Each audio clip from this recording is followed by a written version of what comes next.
The cathedral doors closed behind Elena Varelli with the finality of a prison gate. She wasn't walking toward forever. She was walking into a transaction. Her father's debts, her freedom, all of it sold to the man waiting at the altar. Dante Russo, the crime lord who owned half the city and feared nothing.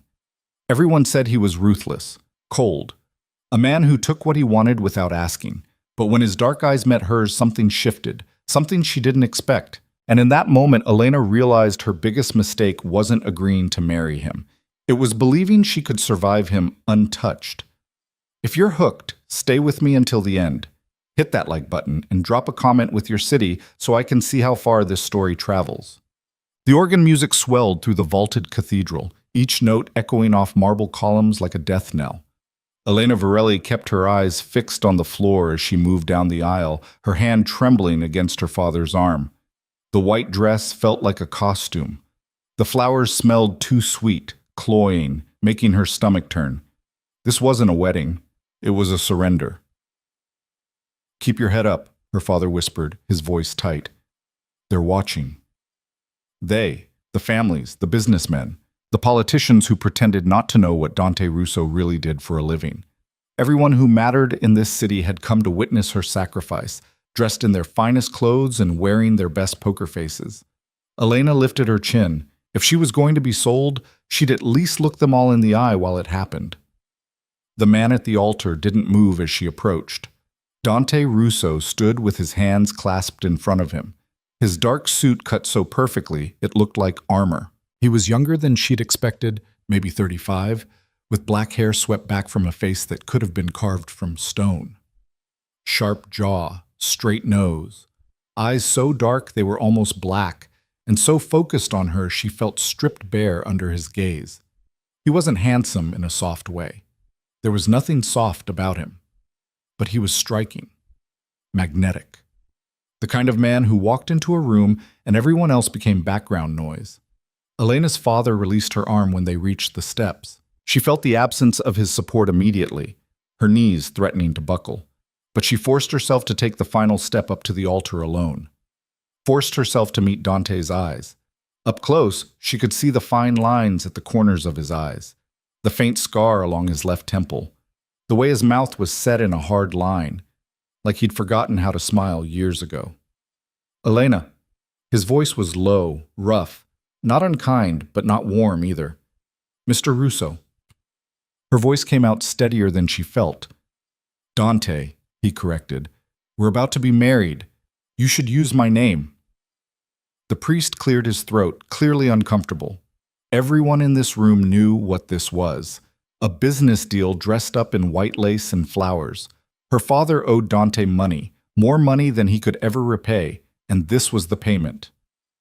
One daughter, barely 23, traded for debt forgiveness and protection. Elena barely heard the ceremony. The words washed over her like water, meaningless sounds that would chain her to this man for the rest of her life. When the priest asked if she took Dante to be her husband, she opened her mouth and the "I do" came out automatically, like her body knew there was no other answer. Dante's response was firmer, certain, like he actually meant it. The ring slid onto her finger, a heavy band of platinum with a diamond so large it felt obscene. Dante's hands were warm, his touch careful as he positioned it. Then the priest said the word she'd been dreading. "You may kiss the bride." Elena's breath caught. This was it. The moment he'd take what he'd bought. Dante stepped closer, his presence overwhelming. He was taller than her by nearly a foot, and broader, his shoulders blocking out the light from the stained glass windows. One hand came up to cup her jaw, his thumb brushing her cheekbone with surprising gentleness. He leaned down, his breath warm against her ear. "Relax," he murmured, so quietly only she could hear. "I'm not going to hurt you." Then his lips brushed hers.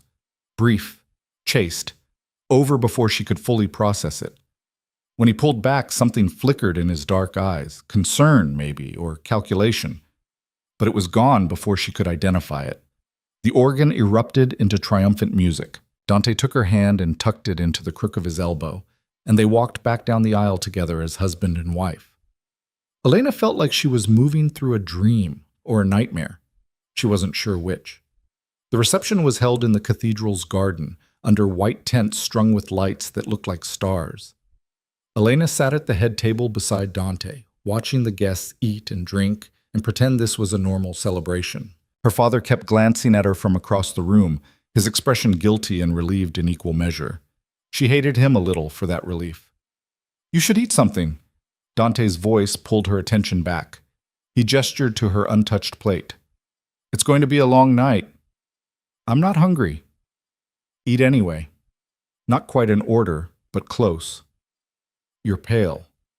Elena picked up her fork mechanically, forcing herself to take a bite of something that tasted like cardboard in her mouth. Dante watched her for a moment, then returned his attention to the man talking to him, one of the city councilmen, praising the ceremony like he hadn't just witnessed a transaction. As the night wore on, Elena learned to read the patterns. Men approached Dante constantly, wanting a word, a favor, his attention. He gave it sparingly, his responses short and precise. When someone got too familiar, his expression would go cold, and they'd back off immediately. He was feared. That much was obvious. Even at his own wedding, people approached him like he might bite. Around 10, Dante stood and offered her his hand. "Time to go." Elena's stomach dropped. She knew what came next, the wedding night. Her hand shook as she placed it in his. They didn't speak during the drive. Dante's car was a sleek black sedan with windows tinted so dark she couldn't see out. A driver sat up front, silent and professional. Dante sat beside her in the back, his attention on his phone, typing out messages with quick, efficient movements. The mansion appeared suddenly as they rounded a curve, a sprawling estate set back from the road, surrounded by high walls and an iron gate that swung open automatically as they approached. The building itself was massive, all clean lines and modern glass, lit from within like a beacon. "Home," Dante said simply. "Prison," Elena thought. Inside the mansion was even more impressive. Marble floors, high ceilings, art that probably cost more than her father's house. Everything was pristine, perfectly arranged, like a museum. A woman in her 50s appeared from a side hallway, her gray hair pulled back in a neat bun. "Mr. Russo, Mrs. Russo." She nodded to each of them. "I'm Maria, the head housekeeper. I've prepared the main bedroom suite for you both." "Thank you, Maria." Dante's tone warmed slightly when he spoke to her. "This is Elena. She'll need anything she asks for." Maria's expression softened as she looked at Elena. "Of course, welcome, dear. If you need anything at all, just press the call button in your room." "Your room, not our room." Elena caught the distinction and filed it away. Dante led her upstairs down a long hallway lined with doors. He stopped at the last one and pushed it open, gesturing for her to enter first. The bedroom was enormous. A king-size bed dominated one wall, covered in dark gray linens that looked impossibly soft. Floor-to-ceiling windows overlooked the grounds, currently showing nothing but darkness and the glow of exterior lights. There was a seating area with a couch and chairs, a fireplace, even a small bar in the corner, and 2 doors on opposite sides of the room. "That one's the bathroom," Dante said, pointing to the left. "The other is a walk-in closet." "Maria had some clothes brought in for you, basics until we can get you properly outfitted. Your things from your father's house will be delivered tomorrow." Elena nodded mutely, her throat tight. Dante walked to the windows, his back to her. "I know what you're thinking," he said quietly. "What you're afraid of." She waited, her heart hammering. He turned to face her, his expression unreadable. "This marriage is legal and binding. You are my wife, and that means something in my world. You have my name and my protection. No one will touch you. No one will threaten you. Anyone who tries will answer to me." "Okay," Elena whispered, "but I want to be clear about something." He took a step closer, holding her gaze. "I will never force you into anything you don't want. I will never touch you without your explicit consent. This marriage may not be what either of us would have chosen, but I'm not a monster." Elena blinked, surprise cutting through her fear. "You're not?" A ghost of a smile crossed his face. "No, though I understand why you might think otherwise." "Then why did you agree to this?" The question burst out before she could stop it. "You could have just taken the money from my father, or something else. Why marriage?" Dante was quiet for a long moment. "Your father had nothing left to take," he said finally. and I needed a wife. Why? That's not your concern. His tone went flat, shutting down that line of questioning. The point is, we're married now. We'll make the best of it. I'll stay out of your way as much as possible. You have free run of the house and grounds, though I'd prefer you don't leave without security. My enemies are numerous, and you're a target now, whether you like it or not. And at night? Elena forced herself to ask. I have a suite on the other side of the house, Dante said. You'll sleep here alone. When we need to appear together publicly, we will. Otherwise, you won't see much of me. Relief flooded through her so strongly her knees went weak. Thank you. Don't thank me for basic decency. He moved toward the door, then paused. There's one more thing. In a week, we're hosting a dinner party. Important people. You'll need to play the role of devoted wife convincingly. Can you do that? Yes. She'd played roles her whole life. What was one more?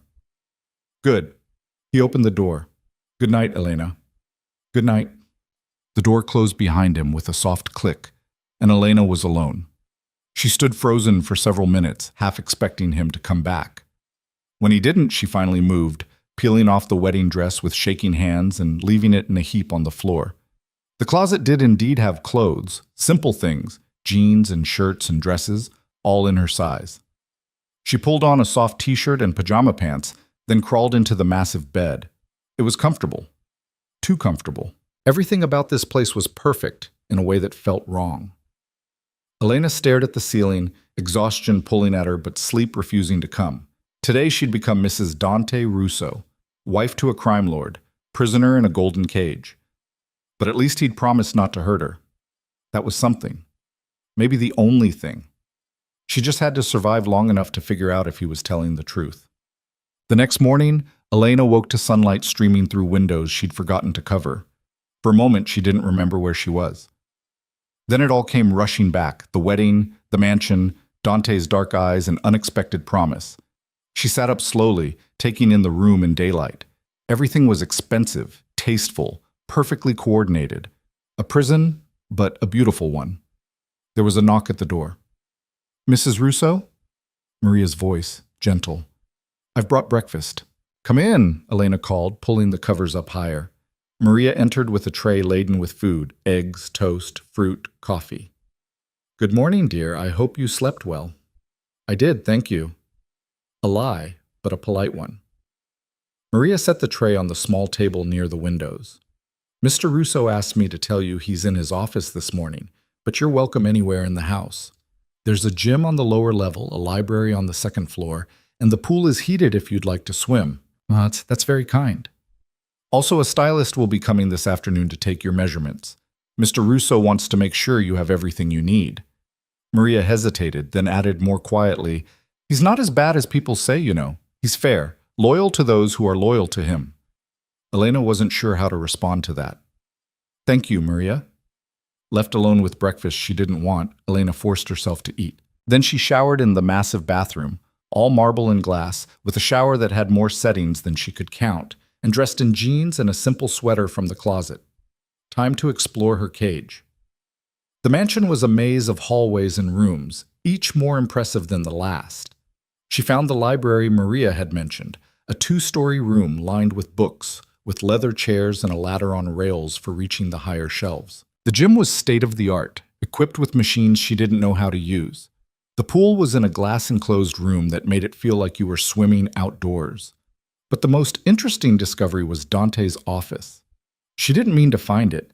She'd just been wandering, opening doors, when she pushed one open and found herself looking into a large room with dark wood paneling and a massive desk. Dante sat behind it, his attention on a computer screen, dressed in a black shirt with the sleeves rolled up. There was a gun on the desk beside his keyboard. He looked up when the door opened. For a moment, surprise crossed his face, like he'd forgotten she existed. Then it smoothed back into that neutral mask. Elena. He didn't sound angry, just careful. Can I help you with something? I was just exploring. I'm sorry. I didn't mean to disturb you. You're not disturbing me. He leaned back in his chair, studying her. Are you settling in all right? Yes. The house is beautiful. It's yours now, too. He gestured to the room. You can go anywhere except this office when I'm working. I need privacy for business matters. I'm sure you understand. Of course. An awkward silence fell. Elena was about to excuse herself when Dante spoke again. Have you eaten? Maria brought breakfast. Good. He paused, seeming to search for words. If you need anything at all, just ask. Maria or any of the staff can help. Thank you. Another silence. Then Dante's phone buzzed, and he glanced at it, his jaw tightening. I need to take this. Excuse me. Elena slipped out, closing the door behind her. As she walked away, she could hear his voice, low and sharp, speaking in rapid Italian. She spent the rest of the morning in the library, losing herself in books. It was easier than thinking about her situation. Around noon, Maria found her and announced lunch would be served on the terrace. Elena expected to eat alone, but Dante appeared as she was sitting down. He changed into different clothes, dark slacks and a gray shirt, and looked less intimidating somehow. Still powerful, still dangerous, but marginally more human. Mind if I join you? He asked, like she could say no. Please. They ate in silence for several minutes. Elena snuck glances at him, trying to understand who this man really was. His table manners were impeccable. He ate efficiently, not savoring the food but not rushing either. Everything he did seemed calculated, controlled. You don't have to be afraid of me, he said suddenly, not looking up from his plate. Elena's fork clattered against her plate. I'm not afraid.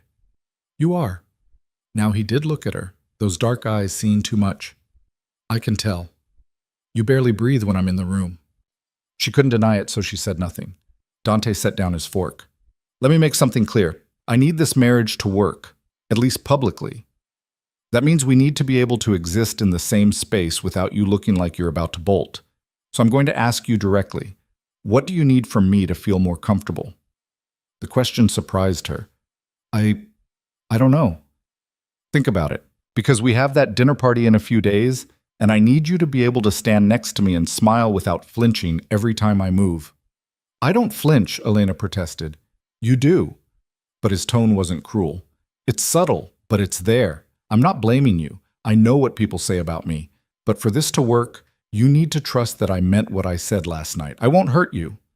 Elena met his gaze, searching for deception and finding only calm certainty.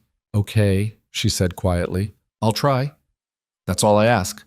He picked up his fork again. Now eat. You still look too pale.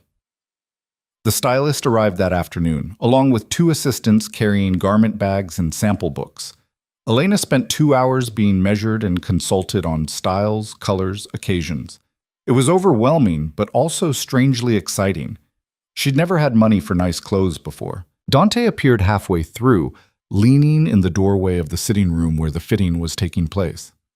How's it going? The lead stylist, a thin woman named Giselle, turned with a bright smile. Wonderfully. Your wife has an excellent eye. She'll look stunning in everything we've selected. I'm sure she will. Dante's gaze moved to Elena, lingering for a moment. Make sure she has options for the dinner party. Something that makes a statement. Already planned, Giselle assured him. Red, I think, to match that beautiful ring. After they left, Elena found herself alone again. She wandered through the house, feeling restless and trapped despite the massive space. Eventually, she ended up back in the library, curled up in one of the leather chairs with a novel she wasn't really reading. That's where Dante found her an hour later. There you are. He stood in the doorway, jacket off, looking tired. Dinner's ready. I'm not really hungry.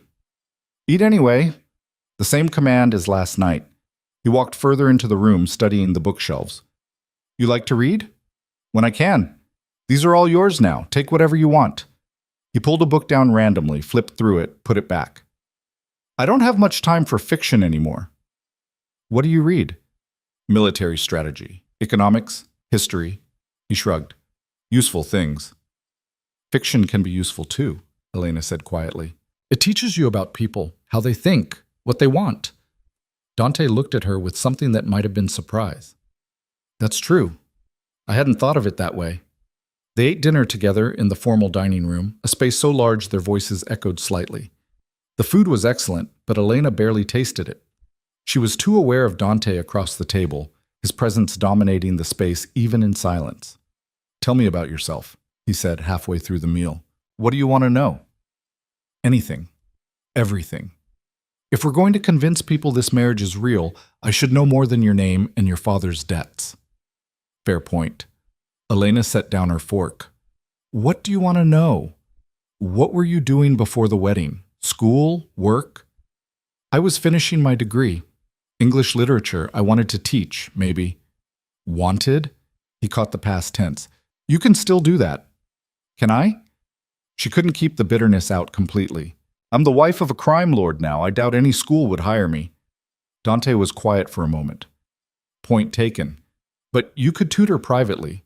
Or write. You have the time and resources now." "I suppose." "What else? Hobbies? Interests?" "Reading, obviously. I used to paint, but I haven't in a while. I like cooking, though I'm not very good at it." "Maria would teach you if you asked. She loves cooking." The conversation continued, stilted but not hostile. Dante asked questions. Elena answered. She learned he was 36, had built his empire from nothing, and had no siblings. His parents were dead. He didn't elaborate on how. He collected art but claimed not to understand it. He spoke 4 languages fluently. Everything he said felt carefully curated, revealing nothing real beneath the surface. When dinner ended, Dante stood. "I have work to do. I'll be in my office if you need anything." "At this hour?" "I don't sleep much." He started to leave, then paused.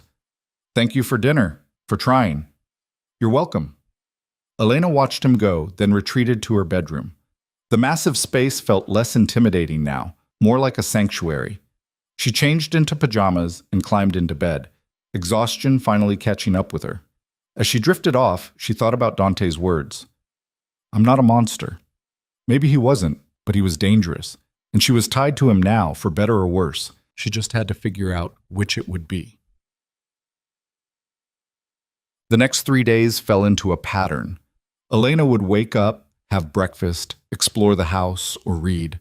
Dante would appear for lunch and sometimes dinner, making small talk that gradually became less forced. He was trying, she realized, trying to make this bearable for her.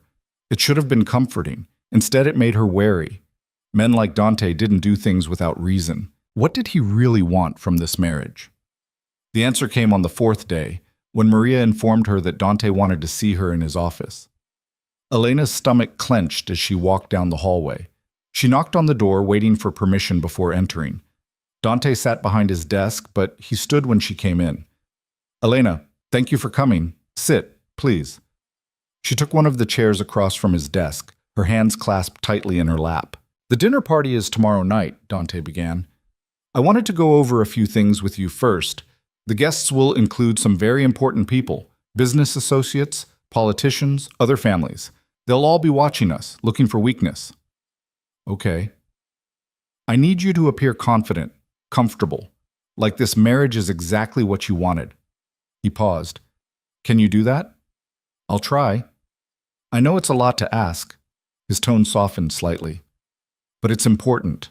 There are people who would love to see me fail, and a shaky marriage would give them ammunition." "I understand." Dante studied her for a long moment. "You know, you're handling this better than I expected. Most people in your situation would still be hysterical." "Being hysterical wouldn't change anything." "No," he agreed. "It wouldn't. But it would be understandable." He stood, moving around the desk to perch on the edge of it, closer to her now. "I want you to know, Elena, what I said on our wedding night still stands. This doesn't have to be more than a business arrangement. I won't push you for anything you're not ready to give." Elena looked up at him, searching his face. "Why are you being so decent about this?" "Because forcing you into something you don't want would make me exactly what people say I am." His voice went hard. "I've done plenty of terrible things in my life. I won't add that to the list." Something in his tone made her believe him. "Thank you." "Don't thank me yet." He moved back to his chair, creating distance again. "Tomorrow night will be difficult. These people will judge you, test you. They'll want to see if you're worthy of being my wife. You'll need to be strong." "I can be strong. I know you can." And the way he said it, like he really believed it, sent a strange warmth through her chest. The night of the dinner party arrived too quickly. Elena spent the afternoon being primped and polished by a team of stylists Giselle had sent. Her hair was swept up in an elegant twist. Her makeup was dramatic but sophisticated.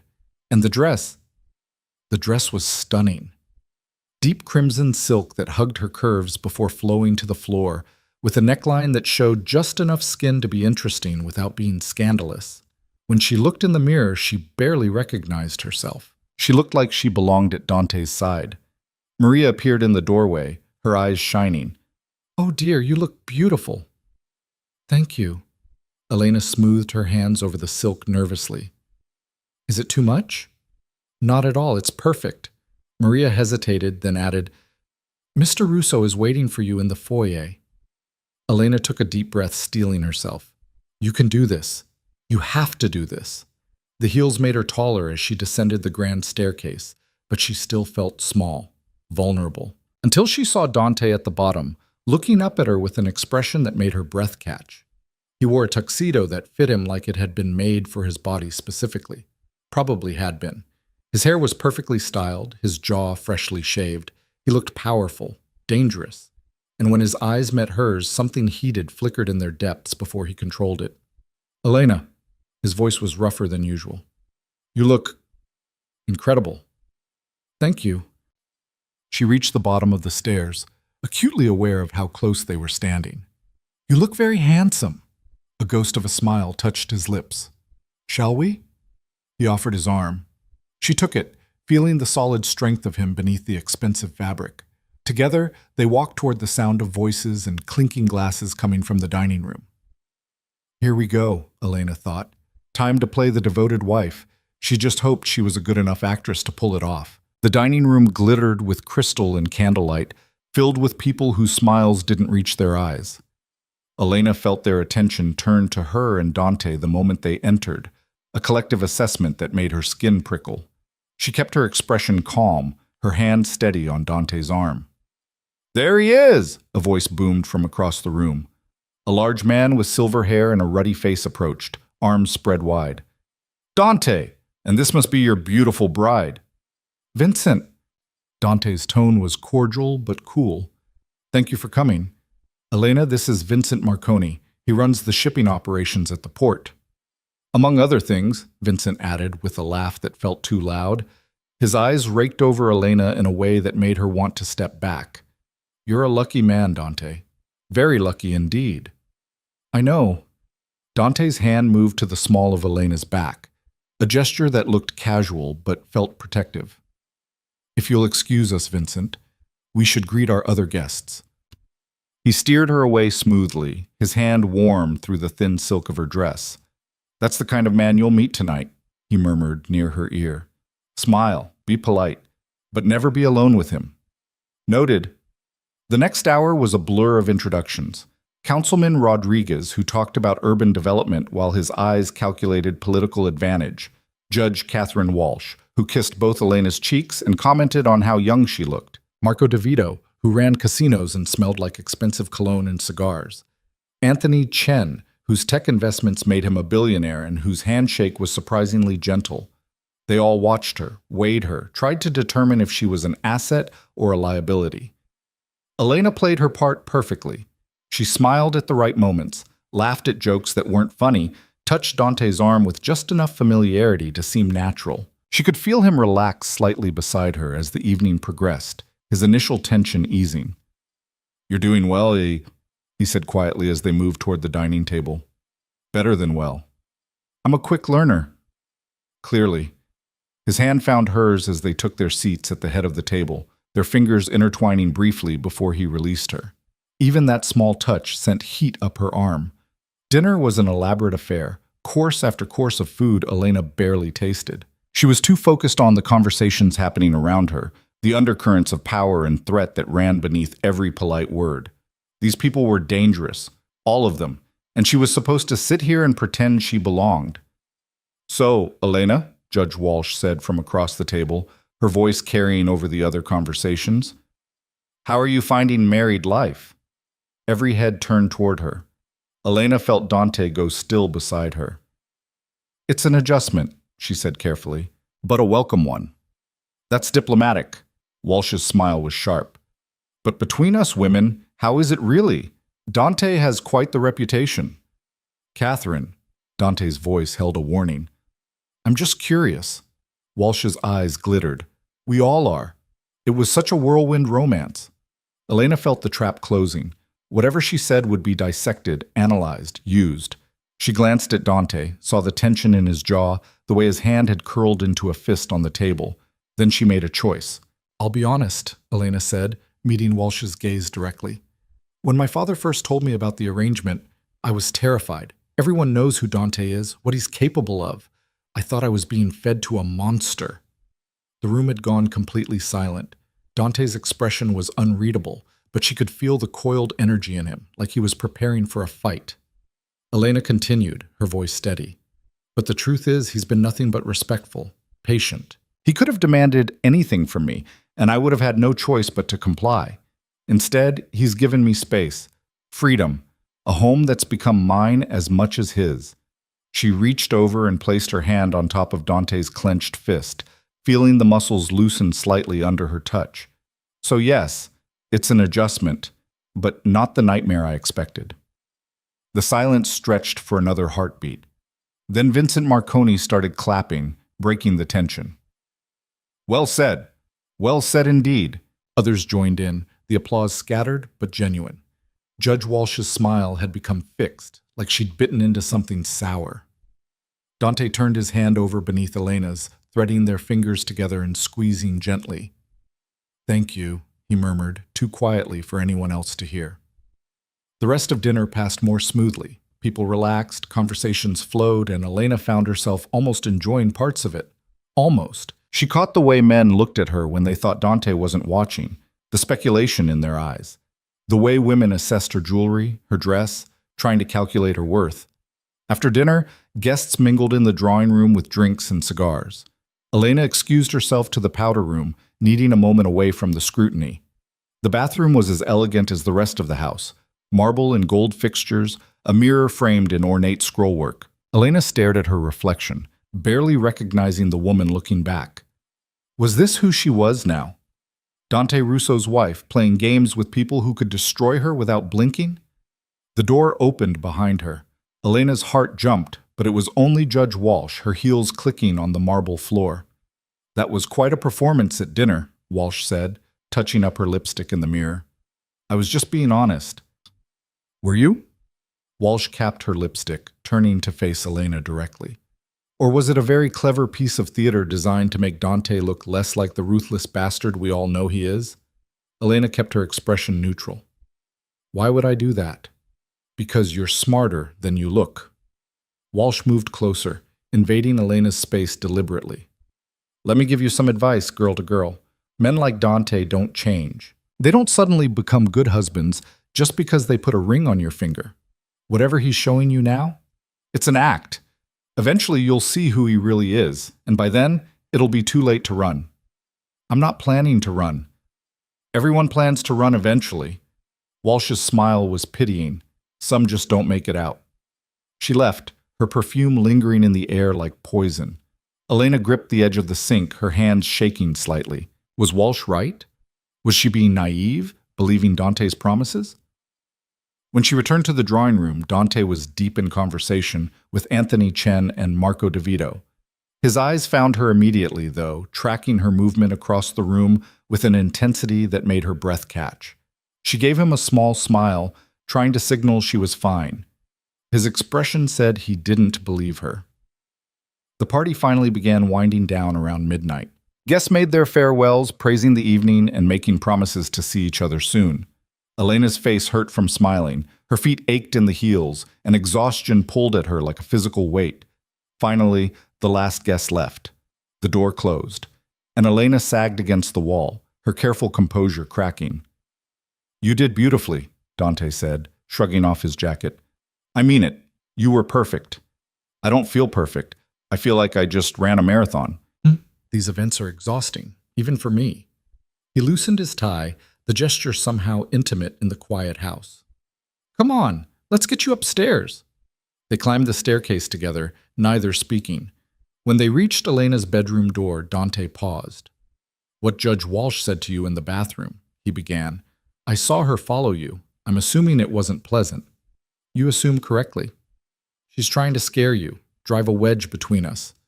His jaw tightened. Catherine Walsh has hated me for years. Her son was involved in some bad business, and I handled it. She blames me for his current situation.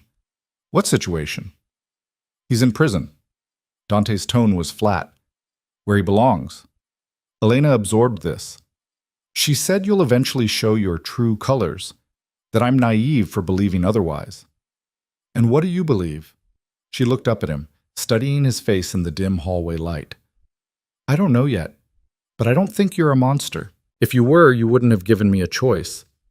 Something shifted in his expression. Surprise, maybe, or something deeper. Elena? Good night, Dante. She opened her door quickly before whatever was building between them could become something more. Thank you for tonight. Good night. She closed the door and leaned against it, her heart racing. Through the wood, she heard his footsteps retreat down the hallway. Only then did she allow herself to breathe. The next morning, Elena woke late, her body demanding the rest it had been denied. When she finally made it downstairs, she found Dante in the breakfast room, reading a newspaper with a cup of coffee. Good morning, he said without looking up. There's fresh coffee in the pot. Elena poured herself a cup, adding cream and sugar. Did I miss anything important? Just the usual disaster that is world news. He folded the paper, setting it aside. I wanted to talk to you about something. Her stomach tightened. Okay. Last night proved that you can handle yourself in my world. You impressed a lot of people who aren't easily impressed. He paused, seeming to choose his words carefully. I think it's time we started appearing more together. Not just at formal events, but in daily life. Dinners out, charity functions, that sort of thing. Why? Because right now we're still a curiosity. People are waiting to see if this marriage will last. The more we're seen as a unit, the less they'll question it. So more performances. Yes. He met her gaze. I know it's not ideal, but it's necessary. Elena sipped her coffee, thinking. What's in it for me? Dante blinked, clearly not expecting the question. What do you mean? You're asking me to spend more time playing a role, being scrutinized, probably dealing with more people like Judge Walsh. What do I get in return? A slow smile crossed his face, the first real smile she'd seen from him. It transformed his features, making him look younger, less dangerous. You're negotiating with me. I like that. Everything's a negotiation, isn't it? In your world? True. He leaned back in his chair, considering. What do you want? Freedom, Elena said immediately. Real freedom, to come and go as I please without armed guards following me everywhere, to make my own decisions about how I spend my time. Elena, the security isn't negotiable. My enemies are your problem, not mine. She set down her cup. You said I have your protection. Prove it. Let me live like a normal person, not a prisoner. Dante was quiet for a long moment, his dark eyes searching her face. You're asking me to risk your safety. I'm asking you to trust me, and to let me trust myself. She held his gaze. I'll be careful. I won't do anything stupid, but I can't live in this house forever, only leaving when you need me to smile for an audience. You're right. The admission seemed to cost him something. You're absolutely right. Okay, you can have more freedom, but I want you to carry a phone with GPS tracking, and if there's ever a threat, you get security immediately. No arguments. Deal. They shook hands across the table, the touch brief but electric. When Elena pulled away, her palm tingled. So, Dante said, clearing his throat, since we're renegotiating terms, is there anything else you want? Elena thought about it. Answers? Real ones? You know everything about me, but I know almost nothing about you. What do you want to know? Everything. She leaned forward. Who you really are. How you became this.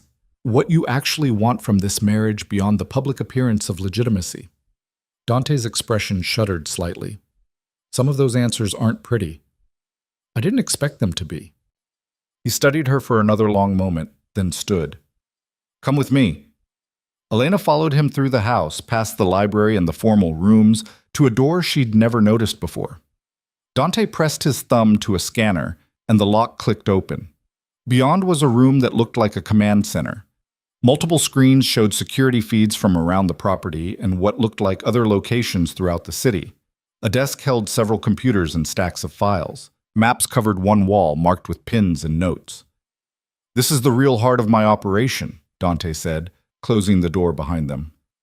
"Very few people are allowed in here, but if you want answers, you should see what you're really asking about."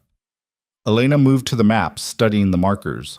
Some she recognized: the port, downtown buildings, neighborhoods. Others meant nothing to her. "I control most of the shipping that comes through this city," Dante explained, "legitimate and otherwise. I have interests in construction, real estate, several restaurants and clubs. I launder money for people who need their finances to look clean. I provide protection to businesses in exchange for payment, and occasionally I handle problems that the law can't or won't touch." "Problems?" Elena's voice was barely a whisper. "Bad people doing bad things. I stop them." His tone was matter of fact. "Sometimes permanently." Elena turned to face him. "You kill people." "When necessary, when they've proven themselves too dangerous to live." He didn't flinch from her gaze. "I'm not a good man, Elena. I've never claimed to be. But I have rules. I don't hurt innocents. I don't traffic in human lives. I don't peddle drugs that destroy communities. The people I eliminate are predators who prey on the weak." "And who decides who deserves to die? You?" "Yes. Simple, direct, along with information from sources I trust. I don't act on impulse or emotion. Every decision is carefully considered." Elena's mind reeled. She'd known, intellectually, what Dante was. But hearing him say it so plainly, standing in this room that coordinated violence and crime, made it real in a way it hadn't been before. "Why are you showing me this?" she asked. "Because you asked for the truth." Dante moved closer, his presence overwhelming in the enclosed space. "Because I'm tired of pretending with you. You're my wife. You should know who you're tied to, and if I can't handle it, then we figure out what comes next." His voice softened slightly. "But I don't think you're going to run. I think you're stronger than you believe." Elena looked around the room again, at the evidence of Dante's empire laid out in stark detail. He was right. She could run. Demand an annulment, go back to her father's house, pretend none of this had happened. But Walsh's words echoed in her mind. Everyone plans to run eventually. Some just don't make it out. Maybe the trick was not to run at all. Maybe the trick was to stand her ground and figure out how to survive in this new reality. "Okay," she said finally. "Show me more. Explain how it all works." Dante's eyes widened slightly. Surprise again, breaking through his control. "You're sure? You said I should know who I'm tied to, so teach me." For the next 2 hours, Dante walked her through his operations. He explained the legitimate businesses that provided cover and cash flow, the network of informants who kept him ahead of his enemies, the alliances with other families that kept the city from descending into open warfare, the careful balance of power he maintained through equal parts fear and respect. Elena listened, asked questions, tried to understand the logic of this world. It was brutal, unforgiving, built on violence and the threat of violence. But there was also structure, rules, a strange kind of order in the chaos. "Why did you really need a wife?" she asked when he'd finished. "The truth this time." Dante leaned against the desk, crossing his arms. "There's a faction within the other families who see me as unstable, too young, too ruthless, without the softening influence of family. They've been pushing for someone more traditional to take over my territory. A wife makes me look more legitimate, settled, less likely to do something reckless. So I'm window dressing." "Your protection," he corrected. "For both of us. Your father's debts would have gotten him killed eventually. This way he's safe under my umbrella. And I get the appearance of stability I need to keep my position. Very transactional. Everything in my world is transactional." He paused. "But that doesn't mean it has to stay that way." Elena's heart skipped. "What do you mean?" "I mean," Dante ran a hand through his hair, a rare gesture of uncertainty. "I didn't expect to like you, to respect you, but after last night, after seeing how you handled yourself, how you stood up to Walsh and negotiated with me this morning, you're not what I expected." "What did you expect?"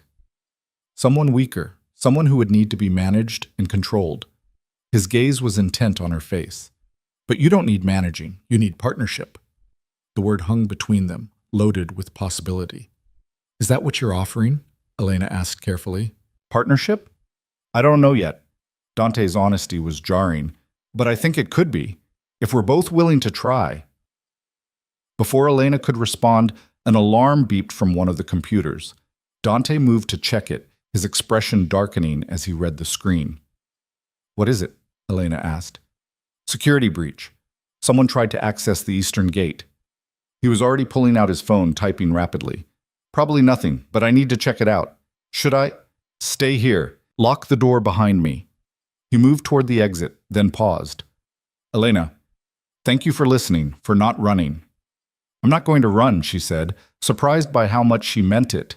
Dante's answering smile was brief but genuine. Then he was gone, and Elena was alone in the nerve center of his criminal empire. She looked around the room, at the maps and screens and files. This was her life now. These were the stakes. And somehow, standing here surrounded by evidence of violence and power, she felt more alive than she had in years. Maybe that made her as broken as Dante. Or maybe it just meant she'd finally found a place where her survival instincts had purpose. Elena left the command center, locking the door behind her as instructed. The house felt different now, like she was seeing it for the first time. Not a prison, but a fortress. Not a cage, but a stronghold. She found Maria in the kitchen, preparing lunch. The older woman looked up with a smile that faded when she saw Elena's expression. Is everything all right, dear?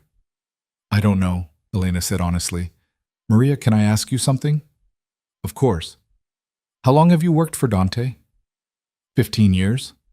Maria's hands continued their work, chopping vegetables with practiced ease. Since he was just starting out, have you ever been afraid of him? Maria considered this, her knife pausing. Afraid? No. Cautious, perhaps. Respectful, certainly. But afraid? Never. Mr. Russo is many things, but he's not cruel, not to those who are loyal to him. And to those who aren't? That's different. Maria met her gaze. This world has rules, Mrs. Russo, harsh ones. But they keep everyone safe. Mr. Russo enforces those rules. It's not always pretty, but it's necessary. Elena thought about this as she helped Maria prepare lunch, a simple task that felt grounding after the morning's revelations. When Dante returned an hour later, she was setting the table on the terrace. False alarm, he said, his tone clipped. Kids messing around near the fence. But I've increased patrols just in case. They ate in silence for several minutes. Elena could feel Dante watching her, waiting for some reaction to what he'd shown her that morning. I'm not afraid of you, she said finally. Dante set down his fork. You should be, at least a little. Why? Because you've killed people who deserved it? Because you run an empire built on questionable legality? She shook her head. You could have hurt me 100 times by now, forced me into things I didn't want. But you haven't. That tells me more about who you are than anything else. You're naive. Maybe. Elena met his gaze squarely. Or maybe I'm just tired of being afraid. I've spent my whole life being invisible, insignificant, powerless. This marriage was supposed to be my punishment, but instead it's the first time I've felt like I matter, like I have agency. Dante stared at her, something intense and unreadable in his expression. You matter, he said quietly. You have no idea how much. The words settled between them, heavy with implication. Elena's pulse quickened, awareness crackling through the air like electricity before a storm. Dante. His phone rang, shattering the moment. He answered it with obvious frustration, listening for several seconds before his expression went cold. When? A pause. I'll be there in 20 minutes. He stood, already moving. I have to go. There's a situation at one of the warehouses. Is it dangerous? Potentially. He grabbed his jacket from inside. Stay in the house. I'll have extra security posted.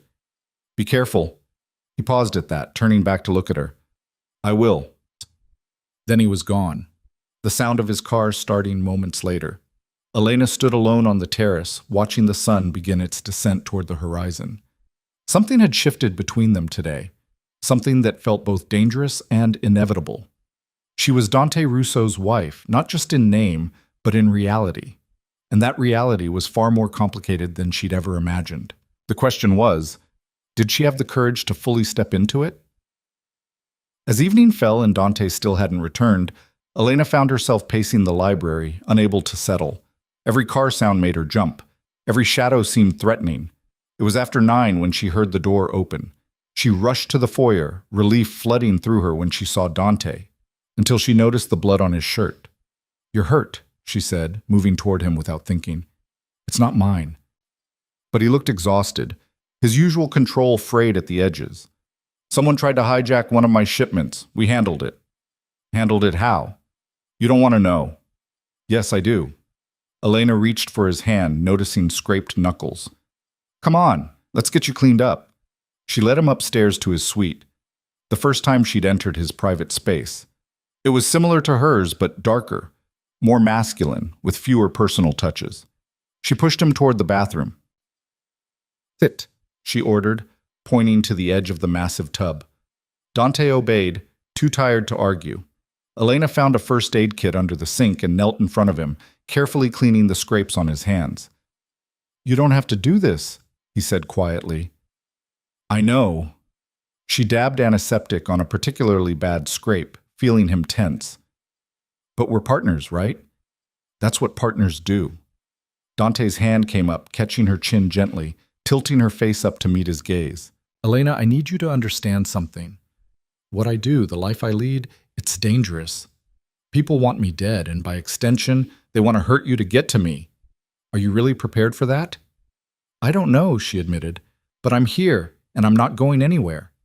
The air between them felt charged, heavy with tension that had been building for days. Dante's thumb brushed across her lower lip, the touch feather light but sending heat racing through her. "You're playing a dangerous game," he murmured. "So are you." For a moment she thought he might kiss her, really kiss her, not the chaste press of lips from their wedding. His eyes darkened, his head lowering slightly. Then he pulled back, the moment breaking. "You should go. It's late." Elena stood, feeling dismissed and frustrated in equal measure. "Good night, Dante." "Good night."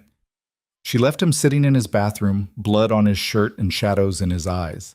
And as she walked back to her own room, Elena realized something that should have terrified her, but instead felt like inevitability. She was falling for her husband. The dangerous, violent, complicated man who'd bought her like property, but treated her like something precious. And that was going to change everything. The days after that night fell into a new rhythm, one that felt both familiar and strange. Dante kept his distance, but it was a different kind of distance now, charged with awareness, thick with things left unsaid. Every accidental brush of hands at breakfast felt deliberate. Every glance across a room lasted a beat too long. Elena caught herself watching him when she thought he wasn't looking. The way he rubbed the back of his neck when he was frustrated. How his jaw tightened when someone on the phone said something he didn't like. The rare moments when his guard dropped and something almost vulnerable flickered across his face before he locked it away again. She was learning to read him, and that felt more intimate than anything physical they might have done. A week later, Dante appeared at her bedroom door early in the morning, already dressed in dark slacks and a crisp white shirt. "Get ready, we're going out." Elena looked up from her book, surprised. "Where?" "You wanted freedom. I'm giving you some." His expression was unreadable. "There's a charity luncheon downtown, art auction to benefit children's hospitals. I need to make an appearance, and it'll be good for us to be seen together. Give me 20 minutes. She chose a navy dress that Maria had helped her pick out.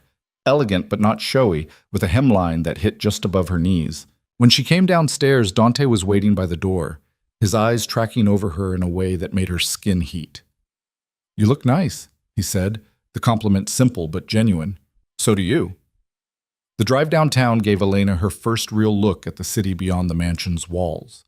They passed through neighborhoods that ranged from gleaming high-rises to blocks where buildings slumped against each other like tired old men. Dante's territory, she realized. All of it. "That building there," he said, pointing to a renovated warehouse. "Used to be a drug den. I bought it, cleaned it out, turned it into affordable housing. 30 families live there now." Elena looked at him in surprise. "You do that often? The affordable housing thing?" "When I can. It's good business. Keeps neighborhoods stable, reduces crime, makes people loyal. He paused. And it's the right thing to do, even if that's not usually my primary motivation. You're more complicated than people think. Most people are. He glanced at her. You included. The luncheon was held in a hotel ballroom that dripped with wealth. Crystal chandeliers, white tablecloths, women in designer dresses that cost more than Elena's entire previous wardrobe. She felt Dante's hand settle on the small of her back as they entered, a grounding touch. Stay close, he murmured. And remember, you belong here just as much as anyone else. The afternoon passed in a blur of champagne and small talk. Elena met the wives of Dante's business associates, women who smiled with their mouths but assessed her with calculating eyes. She admired art she didn't understand, bid on a piece she didn't want just because Dante nodded at her to do it, and played the role of devoted wife so convincingly she almost believed it herself. But the real test came when Vincent Marconi approached during the auction, his face already flushed with alcohol despite the early hour. "Dante, Elena!" His voice boomed across the room. "Wonderful to see you both." "Vincent." Dante's tone was cordial but cool. His hand tightened slightly on Elena's waist. "I wanted to apologize for my behavior at your dinner party," Vincent continued, swaying slightly. "I may have been a bit forward with your lovely wife. Too much wine, you understand." "I understand perfectly." Dante's voice had gone flat, dangerous. "And I trust it won't happen again." "Of course not. Of course not." Vincent's eyes slid to Elena, lingering just a moment too long.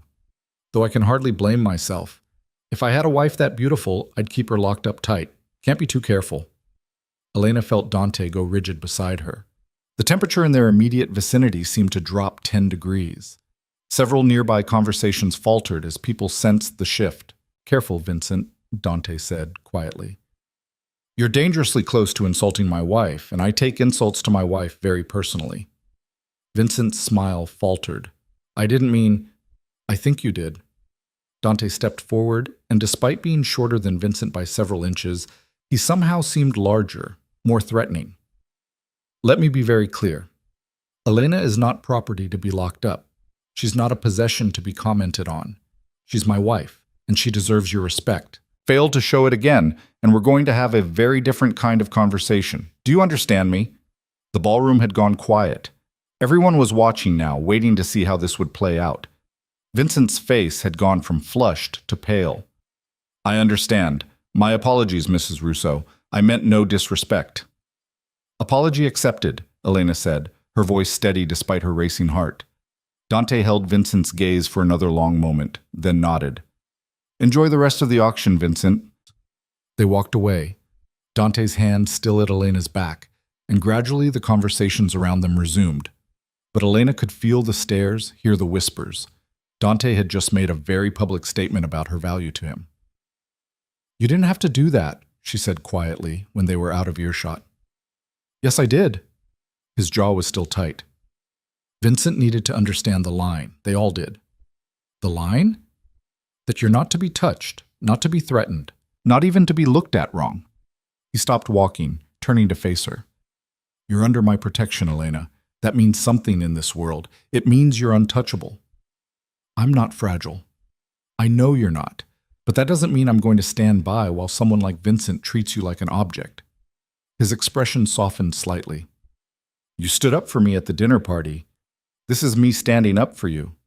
Something warm unfurled in Elena's chest. "Thank you." "Don't thank me. It's what a husband should do." He offered his arm. "Come on, let's get out of here before I say something else that ruins the charity auction." They left early, much to the obvious disappointment of several people who'd been working up the courage to approach Dante. In the car, Elena found herself smiling despite everything. "What?" Dante asked, noticing. "Nothing. Just, that was the first time I've seen you lose your temper in public." "I didn't lose my temper." "You came close." Maybe." He was quiet for a moment. Vincent's been testing boundaries for months. Someone needed to put him in his place. "And you're someone." "I'm the only one who can." Not arrogance, just fact. "That's what being in my position means. You enforce the rules, or the rules stop existing." Elena thought about this as they drove through the city. What happens now? With Vincent? Nothing, probably. He's too smart to retaliate directly, but he'll remember. And the next time he considers stepping out of line, he'll remember that I don't tolerate disrespect to you. So I'm a message. You're my wife. Dante glanced at her. But yes, in a way. Everything in my world is a message. Every action has meaning beyond the surface. That sounds exhausting. It is. The admission was quiet, almost reluctant. It's why I don't sleep much. Too many things to consider, too many angles to watch. Elena studied his profile, the strong nose, the sharp jaw, the faint lines of stress around his eyes. He looked tired, she realized, not physically, but deep in his bones, like he'd been carrying weight for so long he'd forgotten what it felt like to set it down. When was the last time you did something just because you wanted to? She asked. Not because it was strategic or necessary, just because it made you happy. Dante was silent for so long she thought he wasn't going to answer. Then quietly, I don't remember. The honesty of it broke something in her chest. That's sad. It's reality. He shrugged. Happiness is a luxury I can't afford. Not in this life. Everyone deserves some happiness. Maybe. He pulled up to the mansion gates, waiting for them to open. But wanting something doesn't mean you get to have it. They went inside, and Elena expected Dante to disappear to his office like he usually did. Instead, he followed her to the library, standing in the doorway like he couldn't quite decide whether to stay or go. Did you need something? Elena asked, settling into her favorite chair. No, He trailed off, running a hand through his hair. I don't know, I thought I'd see if you wanted company. The vulnerability in the admission made her smile. I'd like that. Dante chose the chair across from hers, picking up a book from the side table and flipping through it without really reading. They sat in comfortable silence for a while, the afternoon sun streaming through the windows and painting everything gold. Can I ask you something? Elena said eventually. You can ask. I might not answer. Fair enough. She set down her own book. The night you came home with blood on your shirt, you said someone tried to hijack your shipment. What happened to them? Dante's expression went carefully blank. You don't want to know that. I asked, didn't I? He studied her for a long moment. We caught 3 of them. 2 are in the hospital. The 3rd is in the ground. Elena absorbed this. She should be horrified, should be afraid. Instead, she found herself asking, did he deserve it? He shot one of my men in the chest. The man has a wife and 2 kids.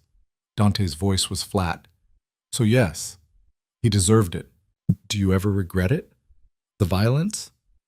Sometimes. Late at night when I can't sleep, I think about the people I've killed. Wonder if there was another way. He leaned forward, elbows on his knees. But then I remember why I did it. Remember the people I protected by removing a threat. And the regret fades. That's very pragmatic. It's survival. He met her gaze. In my world, hesitation gets you killed. Mercy is seen as weakness. I learned that lesson early. How early? Dante was quiet for a long time. Then he started talking, his voice low and distant, like he was speaking from somewhere far away. I was 17 when my father was murdered, shot in the street like a dog while I watched from across the road. The men who did it worked for a rival family, the Castellanos. They wanted our territory, and my father wouldn't give it up peacefully. Elena's breath caught. I'm sorry. Don't be. He wasn't a good man. Beat my mother until she left when I was 10. Beat me when he was drunk enough. Dante's jaw tightened.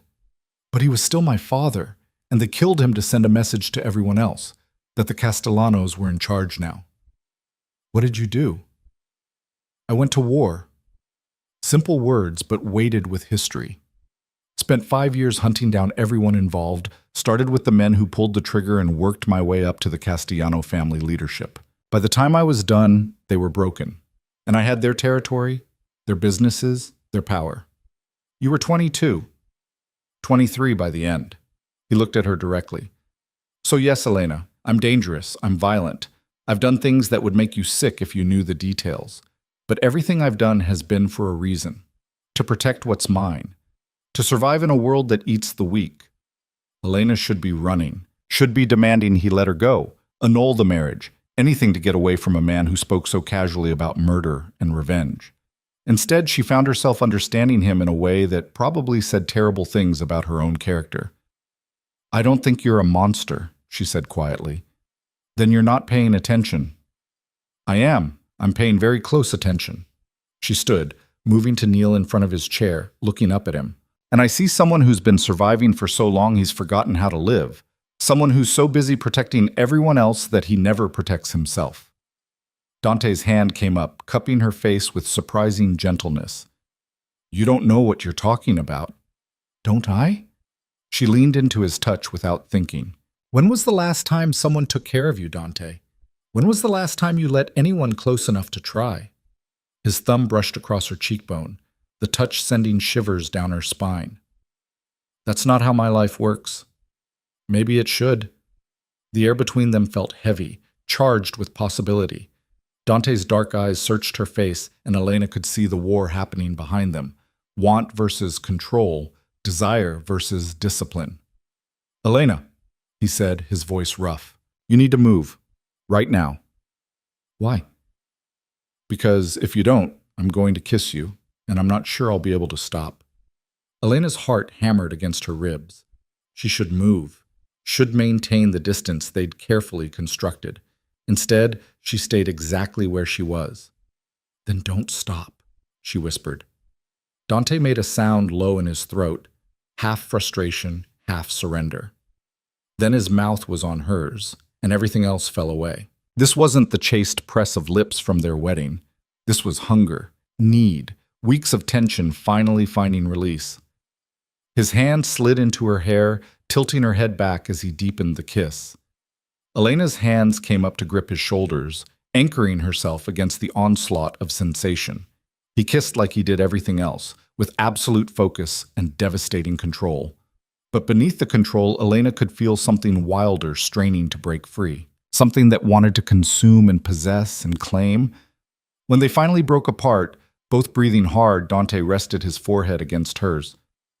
"This is a mistake," he said, but he didn't let go. "Probably. We should stop." "We should." Elena kissed him again, softer this time. "But I don't want to." "Elena." The sound of a phone ringing shattered the moment. Dante pulled back, cursing under his breath as he answered it. "What?" His tone was sharp.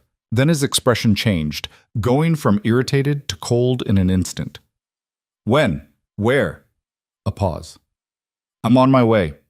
He stood, already moving toward the door.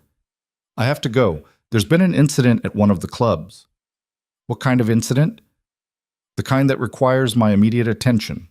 He stopped at the doorway, looking back at her. His eyes were still dark with want, but his expression had gone hard again. Back to business. "Elena, what just happened?" "We'll talk about it later," she said, even though her lips still tingled and her pulse still raced. "Go. Handle your crisis." He nodded once, then was gone. Elena sank back into her chair, touching her fingers to her mouth. What had she just done? What were they doing? She didn't have answers.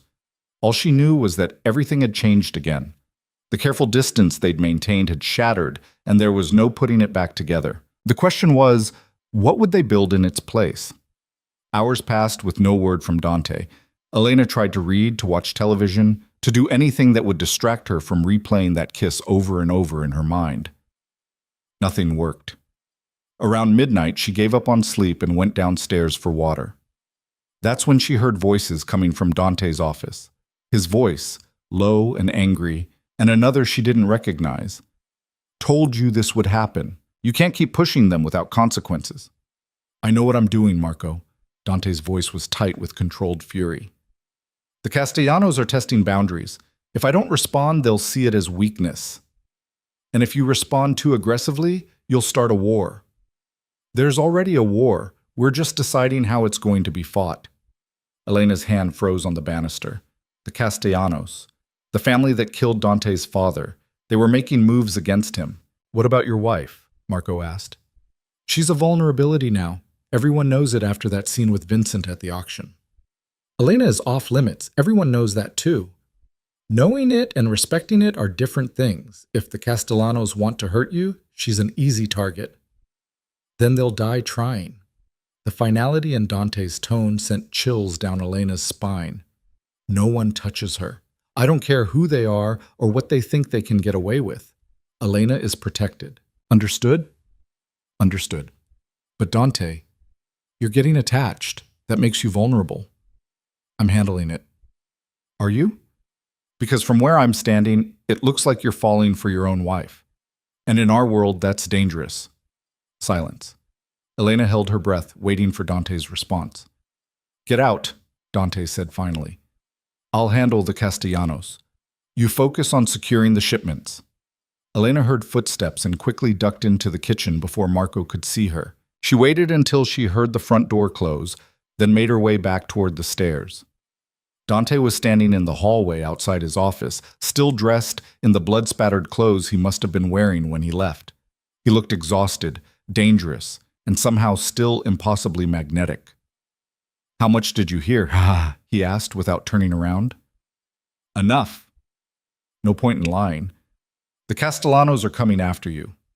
The Castellanos have been coming after me for 15 years. This is nothing new. Marco said I'm a vulnerability. Marco worries too much. Dante finally turned to face her. You're not a vulnerability. You're... He stopped himself. I'm what? Protected. You're protected. That's all that matters. Elena moved closer, not caring that he looked like he'd just come from a war zone. He said you're getting attached. Are you? Dante's jaw tightened. This isn't the time for this conversation. When is the time? After someone tries to use me to get to you. She stepped even closer, close enough to smell copper and gunpowder on his clothes. I heard what you said in there. That no one touches me. That you'd kill anyone who tried. That's not just protection, Dante, that's... Don't. His voice cracked slightly. Don't finish that sentence. Why not? Because I can't... He turned away, his shoulders rigid. Because I can't afford to care about you that way. It makes me weak. It puts you in danger. It's exactly what Marco said, a vulnerability that my enemies will exploit. So what was that kiss? A mistake. But the way he said it, like it hurt him to force out the words, told her everything. Elena walked around to face him, forcing him to look at her. You're lying. To me and to yourself. Elena, you don't understand what you're asking for. The kind of target you're painting on yourself by getting close to me. I'm already close to you. I'm your wife. In name only. Is it? She reached up, touching his face gently despite the blood and the fury written there. Because it doesn't feel like it's just a name anymore. Not to me. And I don't think it's just a name to you either. Dante caught her wrist, his grip gentle despite the tension vibrating through him. You should be afraid of me. Of what I am, what I do. That kiss, it shouldn't have happened. I shouldn't want you the way I do. This whole thing is wrong. Why? Because you're not supposed to have feelings? Because men like you aren't allowed to care? Elena held his gaze. That's the stupidest rule I've ever heard. A sound escaped him that might have been a laugh or a sob. You're going to get yourself killed. Then at least I'll die living instead of just surviving. The words hit him like a physical blow. She could see it in his eyes, the moment his control finally cracked completely. Then he was kissing her again, harder this time, more desperate. His hands were in her hair, on her waist, pulling her against him like he couldn't get close enough. Elena kissed him back just as fiercely, tasting copper and fury and need. This was reckless, dangerous, everything she shouldn't want, and yet she'd never felt more certain of anything in her life. When they broke apart this time, Dante pressed his forehead to hers, his breathing ragged. I'm terrified, he admitted quietly. For the first time in years, I'm actually terrified, because losing you would destroy me. Then don't lose me. Elena's hands cupped his face. Whatever's coming, we face it together. That's what partners do, remember? Partners. The words seemed to steady him. Okay? Together. He kissed her once more, softer now, like a promise. Then he stepped back, putting space between them, even though it clearly cost him. I need to shower, change. Then we're going to talk about security, real security. His expression had gone serious again. The Castellanos making moves changes things. You're going to have guards with you anytime you leave the property. No arguments. I won't argue. Not about this. Good. He started toward the stairs, then paused. Elena? What Marco said about me falling for you, he wasn't wrong. Before she could respond, he was gone, leaving Elena standing alone in the hallway with her heart racing and her world tilted completely off its axis. She'd come into this marriage expecting a cage. Instead, she'd found something infinitely more dangerous. She'd found a reason to stay. Elena didn't sleep that night. She lay in bed replaying Dante's words, the way his voice had cracked when he admitted he was terrified. The feel of his mouth on hers, desperate and demanding. By the time dawn broke through her windows, she'd given up any pretense of rest. She found him in the kitchen at 6, already dressed and nursing a cup of black coffee. He looked up when she entered, and something in his expression softened. Couldn't sleep either? He asked. No. She poured her own coffee, adding cream and sugar while trying to ignore how aware she was of his presence. Are you going to pretend last night didn't happen? I should. He set down his cup. But I'm done pretending with you. The admission hung between them, honest and raw. Elena moved to sit beside him at the counter, close enough that their arms almost touched. So what now? She asked. Now we deal with reality. Dante's tone shifted, becoming more businesslike. The Castellanos aren't just making noise. They hit one of my clubs last night, trashed it, hurt 2 of my people. It's an escalation. Why now? You said they've been at war with you for years. Because they think they found a weakness. He looked at her directly. You.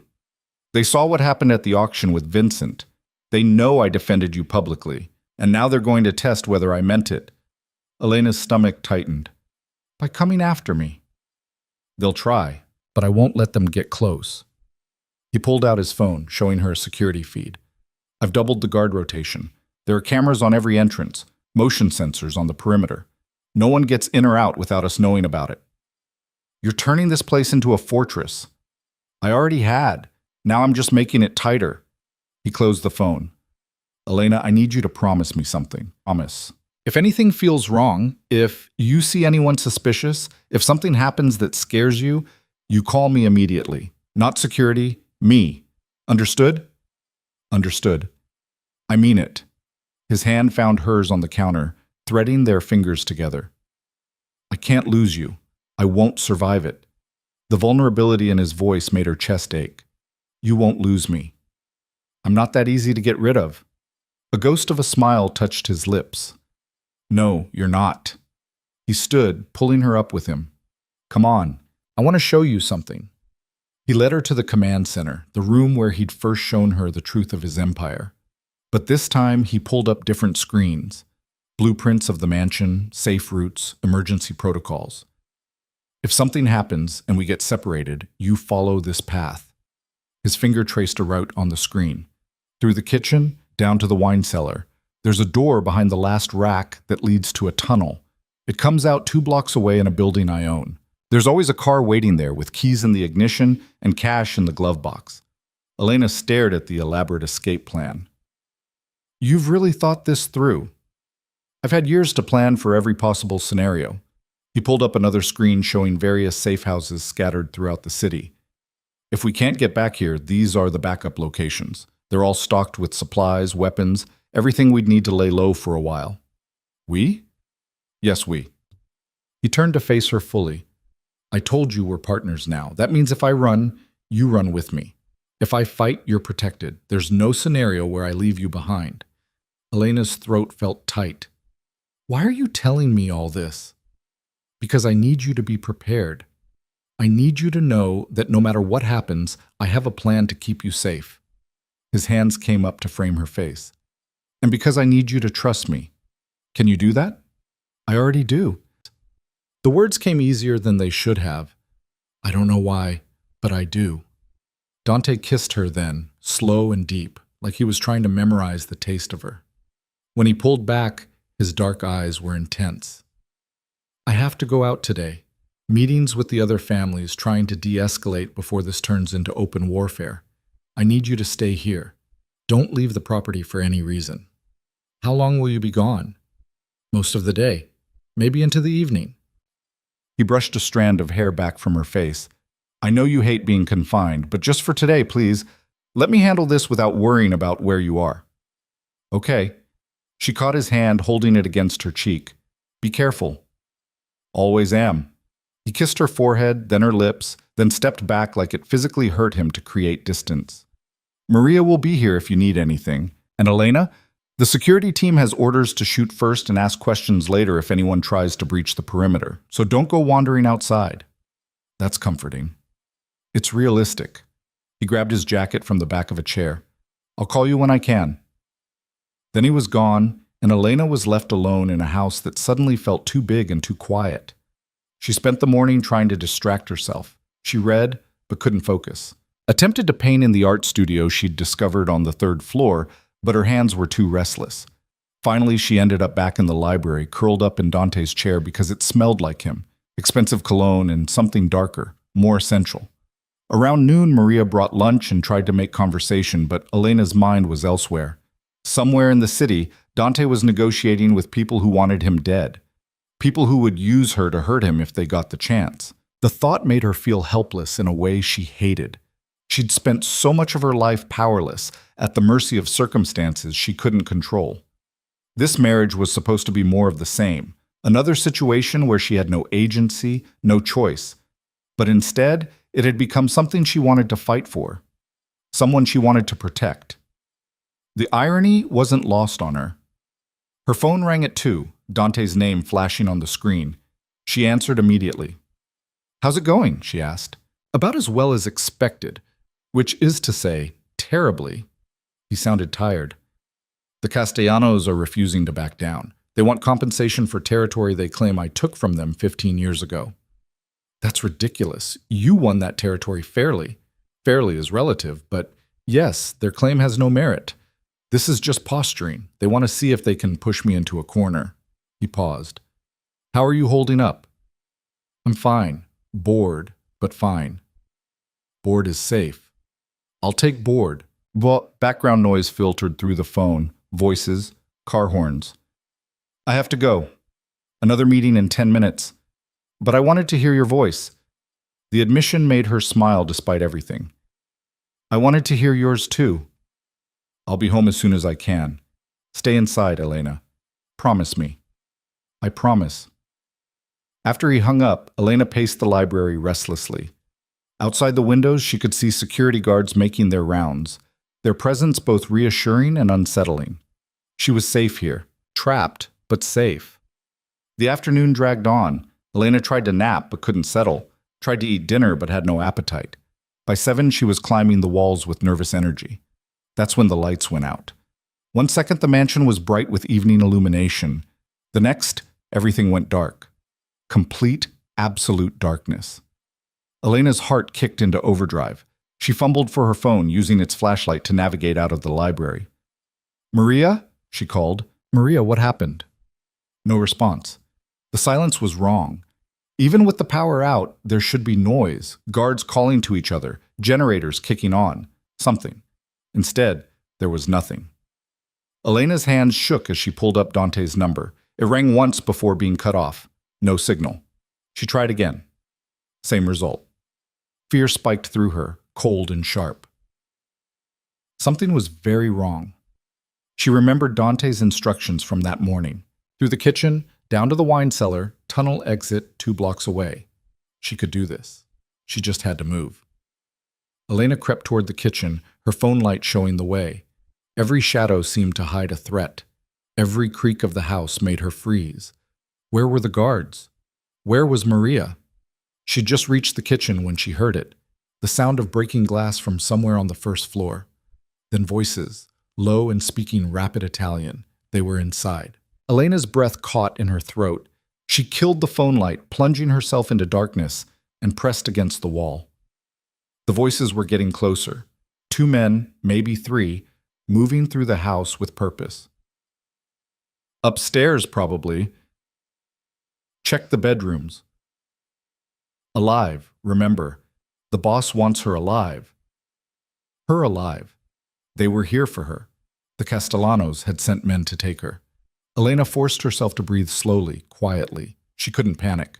Panic would get her killed or captured, and she wasn't about to let that happen. Dante had trained her for this, shown her the escape routes, told her to run.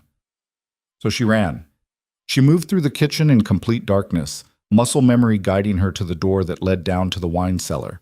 It was unlocked, thank whatever higher power might exist. She slipped through and closed it silently behind her, then felt her way down the stairs. Behind her, she heard footsteps entering the kitchen. Check every room. She's here somewhere. Elena's hands found the wine rack Dante had shown her. She counted bottles, 3 from the left, 2 down, and pulled. The entire rack swung open on hidden hinges, revealing a dark tunnel beyond. She didn't hesitate. She stepped through and pulled the rack closed behind her, hearing it click into place just as the cellar door above opened. Down here too! Fan out! Elena ran. The tunnel was pitch black, but she kept one hand on the wall and moved as fast as she dared. Her breath came in gasps that seemed impossibly loud in the confined space. Behind her, she could hear the wine rack being moved, men discovering the tunnel. She's in here! Move! Move! They were faster than her, heavier footfalls echoing off stone walls, getting closer. Elena pushed herself harder, ignoring the burn in her lungs, the way her heart felt like it might explode. She just needed to reach the exit. Just needed to get to the car Dante had promised would be waiting. The tunnel curved, and suddenly she could see light ahead. The exit. Elena sprinted the last 20 feet and burst through the door into a parking garage. The car was there, a nondescript sedan with dark windows. She yanked the driver's door open, thanking every star she could name that Dante had been paranoid enough to leave the keys in the ignition. The engine roared to life. Elena threw it into reverse just as 2 men burst through the tunnel door. One of them raised a gun. She floored it, the car shooting backward out of the parking spot. The windshield cracked as a bullet hit it, the sound making her scream. But she didn't stop. She whipped the car around and punched the gas, tires squealing as she shot out of the garage and onto the street. In the rearview mirror, she could see the men running after her, but she was already too far ahead. She took the first turn too fast, the car fishtailing before she got it under control. Then she was flying through dark streets, her hands white-knuckled on the wheel, her whole body shaking with adrenaline. She'd escaped. Somehow, impossibly, she'd escaped. But now what? She couldn't go back to the mansion. They were there, waiting. She couldn't go to her father's house. That would be the first place they'd look. And her phone had no signal, which meant she couldn't call Dante. Elena's mind raced. The safe houses. Dante had shown her safe houses. She tried to remember the locations he'd pointed out on the screen. One was in the warehouse district, near the port. Another was in a residential neighborhood on the west side. A third was... Her memory snagged on an image. An apartment building downtown, nondescript and unremarkable. Dante had said it was the closest to the mansion, easiest to reach in an emergency. This definitely qualified as an emergency. Elena navigated by memory and luck, taking turns randomly to make sure she wasn't being followed. 20 minutes later, she pulled up to a building that looked right, or at least she hoped it was right. She parked in the underground garage and found Unit 4B, exactly where Dante had said it would be. The door was locked, but there was a keypad. Elena tried the code Dante had mentioned. His mother's birthday, he'd said, one of the few sentimental gestures he allowed himself. The lock clicked open. Inside, the apartment was sparse but functional. Basic furniture, a kitchenette, blackout curtains on all the windows. Elena locked the door behind her and engaged the deadbolt, then the chain, then a third lock she hadn't even known existed. Only then did she allow herself to collapse against the wall, her legs giving out as the adrenaline finally crashed. She'd made it.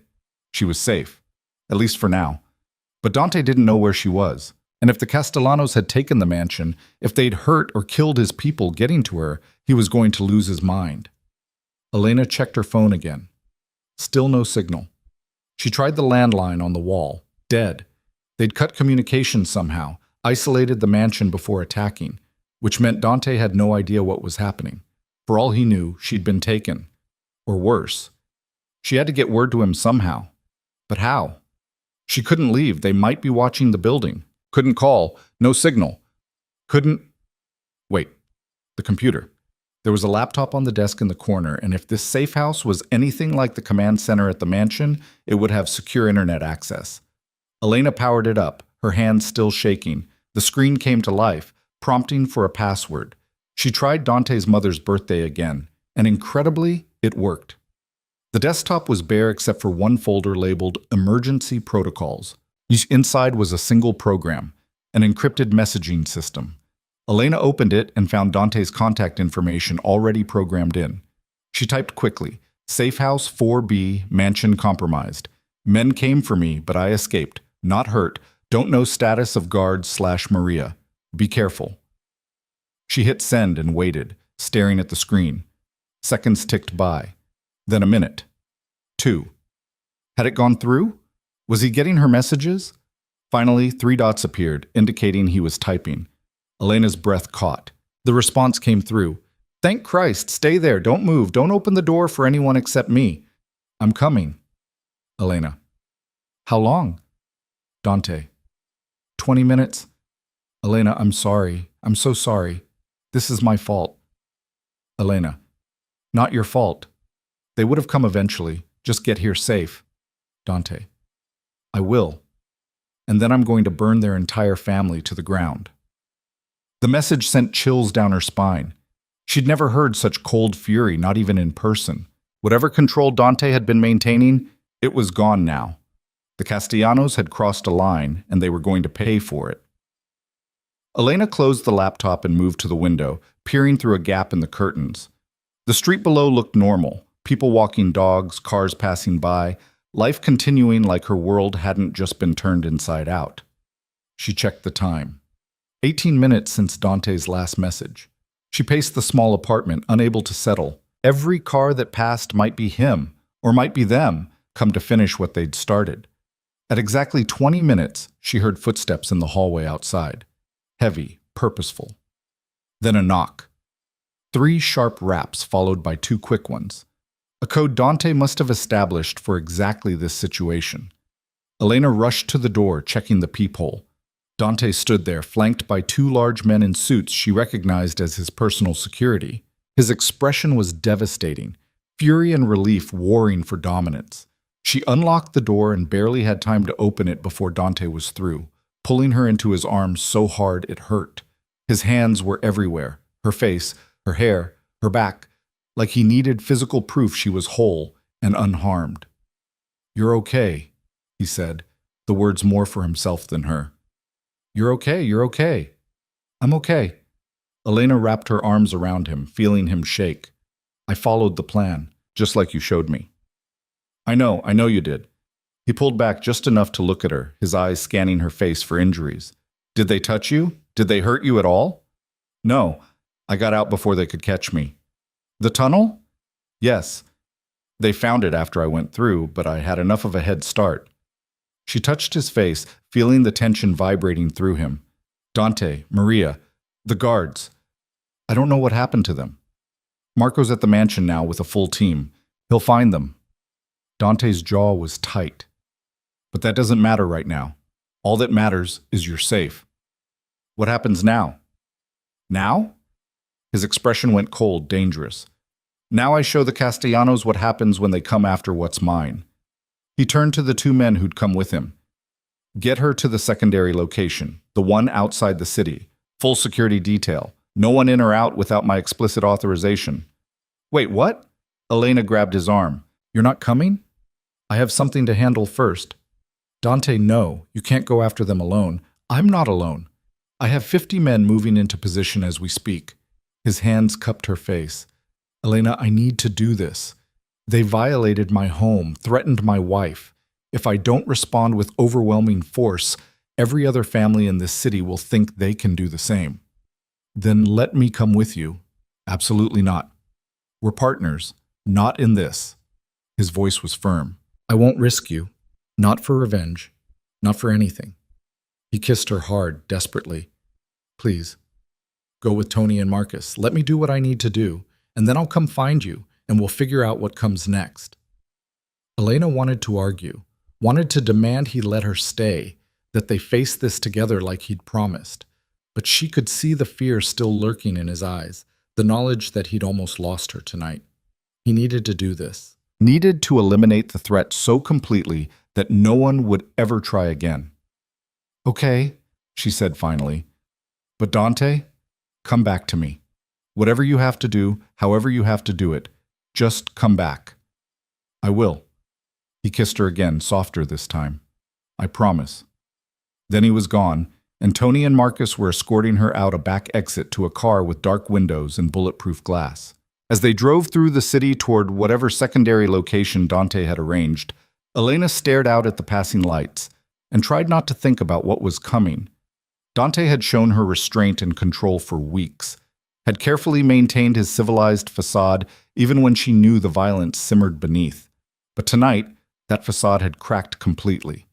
Tonight, she was going to see exactly what he was capable of when someone threatened what he loved. And despite everything, despite the fear and the danger and the knowledge that people were probably going to die because of her, Elena couldn't bring herself to regret any of it. Because for the first time in her life, she mattered enough to someone that they'd go to war for her. She just hoped Dante survived the war he was about to start. The safe house outside the city turned out to be a cabin in the woods, isolated and heavily fortified.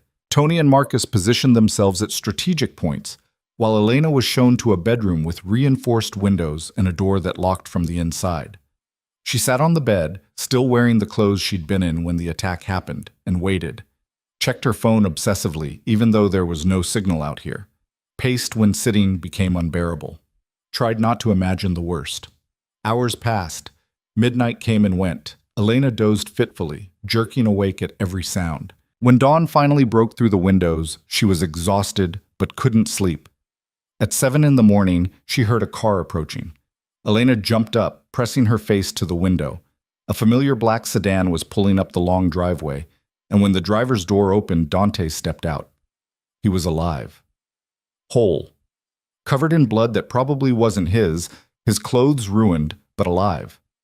Elena ran. She didn't care that Tony and Marcus were watching, didn't care that she was supposed to wait for clearance. She burst out the front door and threw herself at Dante, who caught her and held on like she was the only thing keeping him upright. "It's done," he said quietly. "The Castellanos are finished. Permanently." "How many?"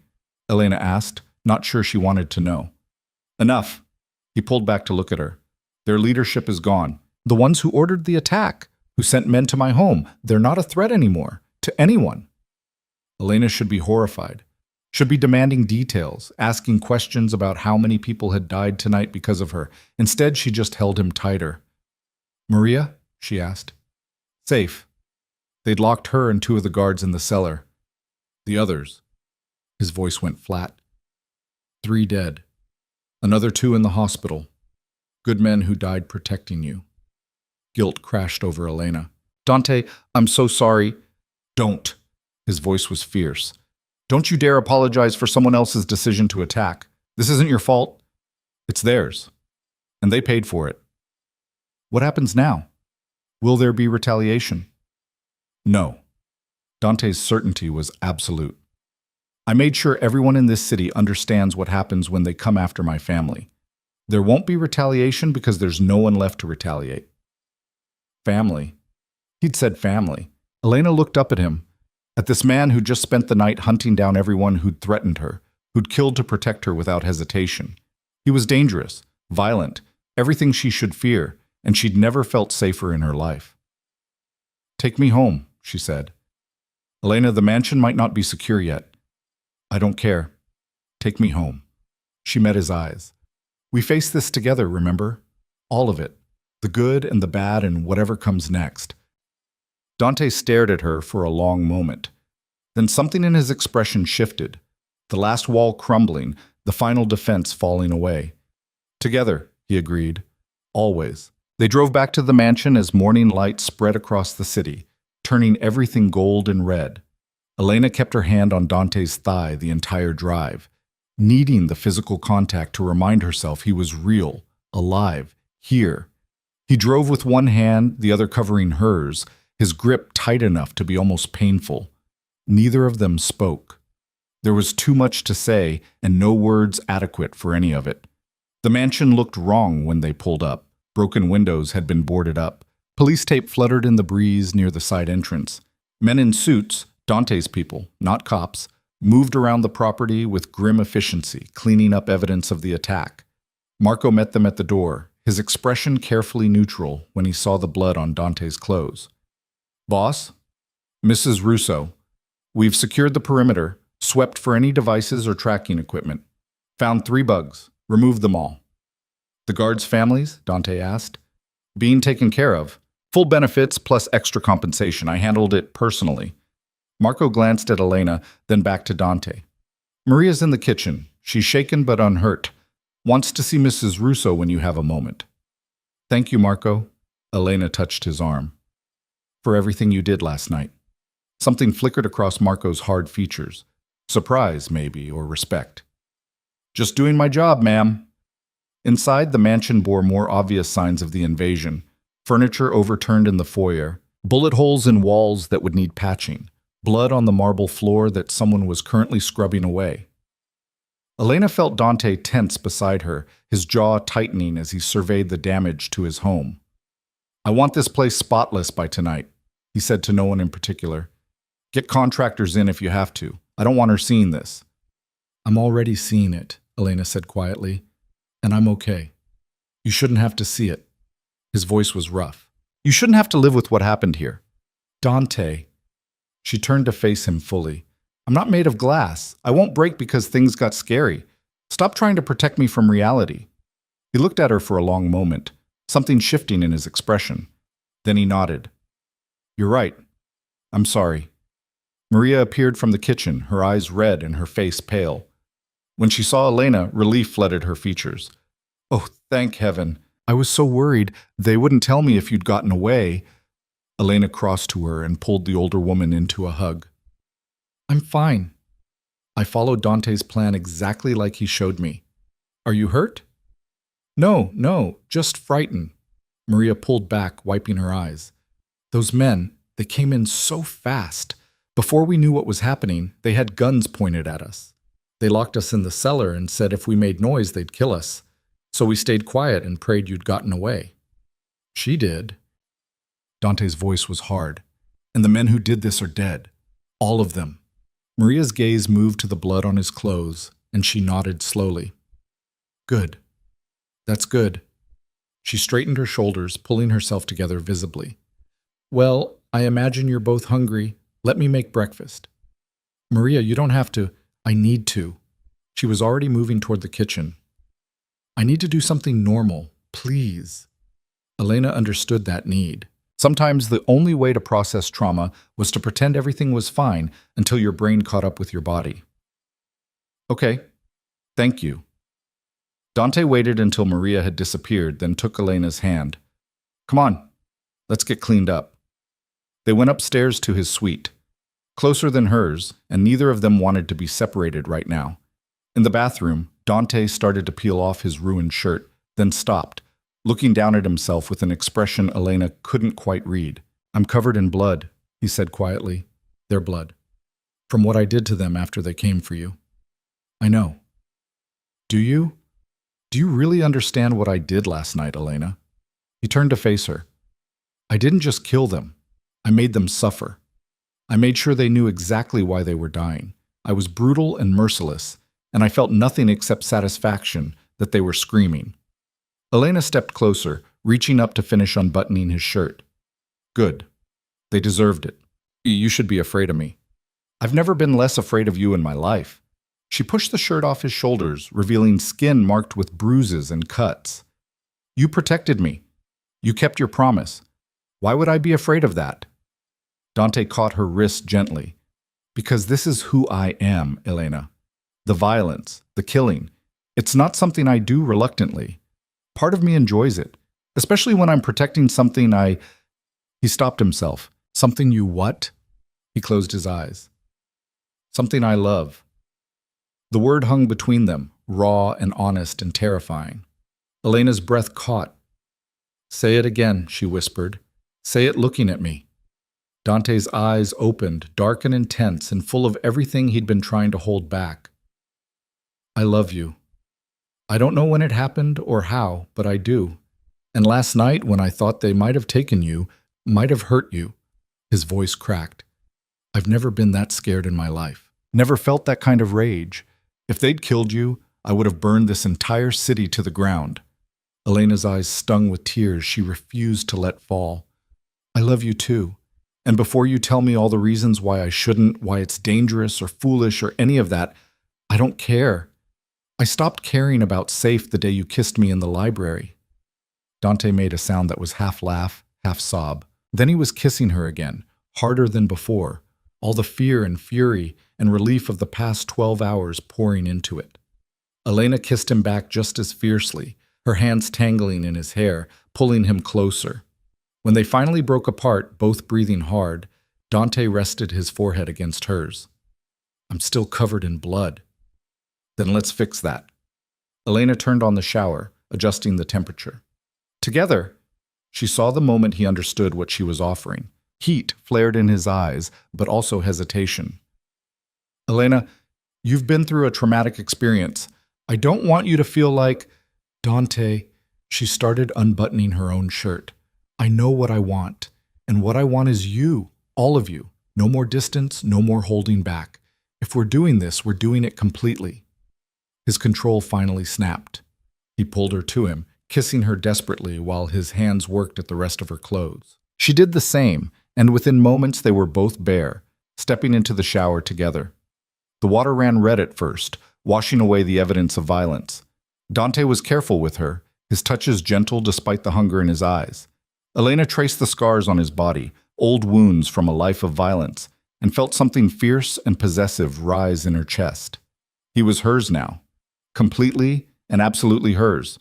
What happened next was neither perfect nor awkward. It was real and messy and beautiful in its honesty.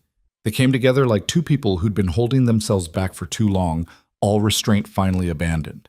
And when it was over, when they were tangled together under the spray of water that had finally run clear, Elena felt something settle in her chest, like she'd finally found the place she was meant to be. No regrets? Dante asked, his voice rough against her ear. None. She kissed his shoulder. You? Not even close. He pulled back to look at her, water streaming over both of them. But Elena, this changes things, makes the target on your back even bigger. Are you sure you're ready for that? The target's already there. At least now I know it's worth protecting. She cupped his face. We face it together, remember? Whatever comes next. Together. He kissed her again, softer this time. Always. They eventually made it downstairs, both clean and wearing comfortable clothes, to find Maria had prepared enough food to feed an army. She took one look at them, at the way they stood close together, the way Dante's hand rested possessively on Elena's lower back, and smiled. It's about time, was all she said. Over breakfast, Marco appeared with updates. The Castellano properties have been divided up among the other families as reparations for the instability they caused. No one's contesting it. Everyone saw what happened to them and wants no part of that heat. Good. Dante's tone was businesslike, but his hand found Elena's under the table. What about city officials? Any blowback? Judge Walsh made some noise about investigations, but Councilman Rodriguez shut her down. Said it was clearly self-defense given the home invasion. You're clean. For now. For now, Marco agreed. He glanced at Elena. Mrs. Russo, I owe you an apology. I said you were a vulnerability. I was wrong. The way you handled yourself last night, escaping, getting to the safe house, keeping your head, that took serious guts. Elena felt herself flush. I just followed the plan Dante showed me. A lot of people would have frozen. You didn't. Marco stood. You're good for him. Makes him more careful, more strategic. That's valuable in this business. After Marco left, Elena turned to Dante. He's right, you know, about me making you more careful. Is that a bad thing? No, but it means you can't go rushing into danger trying to protect me. We protect each other now. Deal. He kissed her temple. Though I reserve the right to be occasionally overprotective when people literally invade our home. That seems fair? They spent the rest of the day putting the house back together, literally and figuratively. Contractors came and went, repairing damage. New security measures were installed, even more extensive than before. Elena went through each room with Maria, making sure everything was back in its place, erasing the evidence of violation as much as possible. By evening, the mansion looked almost normal again, Only someone who knew what to look for would notice the patches in the walls, the new windows, the upgraded locks. Dante found Elena in the library as the sun was setting, reading in her favorite chair. He settled into his chair across from her, and they sat in comfortable silence for a while, just existing together. "I've been thinking," he said eventually, "about what comes next, for us." Elena set down her book. "And? This life, what I do, the world I operate in, it's always going to be dangerous. There will always be threats, people trying to take what's mine. I can't promise you safety or normalcy. I'm not asking for that. I know, but I want to give you something." He leaned forward, his expression serious. "A real choice. If you want out, if you want an annulment and a new life, somewhere far from here with enough money to never worry again, I'll arrange it. No questions, no judgment. You fulfilled your part of the bargain, and then some." Elena's heart squeezed. "You'd let me go? Just like that?" "It would kill me." His voice was raw. "But yes. Because I love you enough to want you happy, even if that happiness doesn't include me." She stood, crossing to his chair and settling herself in his lap. His arms came around her immediately, holding her close. "You're an idiot," she said affectionately. "I'm not going anywhere." "Elena, I mean it. You think I survived last night just to leave you? You think I fell in love with you by accident?" She kissed him softly. "I choose this. I choose you. The danger, the violence, the impossible life, all of it, because you're worth it." Dante's arms tightened around her. "You're sure?" "Completely." She settled her head against his shoulder. "Besides, someone needs to make sure you don't destroy the entire city every time someone looks at me wrong." He laughed, the sound surprised and genuine. "That's probably true." They sat like that for a long time, watching the sun set through the library windows. Eventually, Dante spoke again. "I've made some decisions about the business." "Oh?" "I'm moving more operations legitimate. The Port Authority contract I was working on, I pushed it through today. Within a year, 70% of my income will be from legal sources. The rest," he shrugged. "Some things can't be legitimized, but I can minimize them." Elena pulled back to look at him. "Why? Is this because of me?" "Partially, but also because I'm tired." He touched her face gently. "I've spent 20 years building this empire, and for what? To have enemies trying to kill me every other week? To never sleep soundly because I'm watching for threats? That's not sustainable. And now that I have something worth protecting, someone worth protecting, I want to actually be able to enjoy it. What about the other families? Will they let you step back?" "They don't have a choice. I've consolidated enough power that I can dictate terms now. And after what happened to the Castellanos, no one's going to push back." His smile was grim. "Fear is an excellent negotiating tool." "So what does that mean for us, practically?" "It means fewer late-night emergencies. More time together. Eventually, maybe even a normal life." He hesitated. "And maybe someday a family, if that's something you'd want."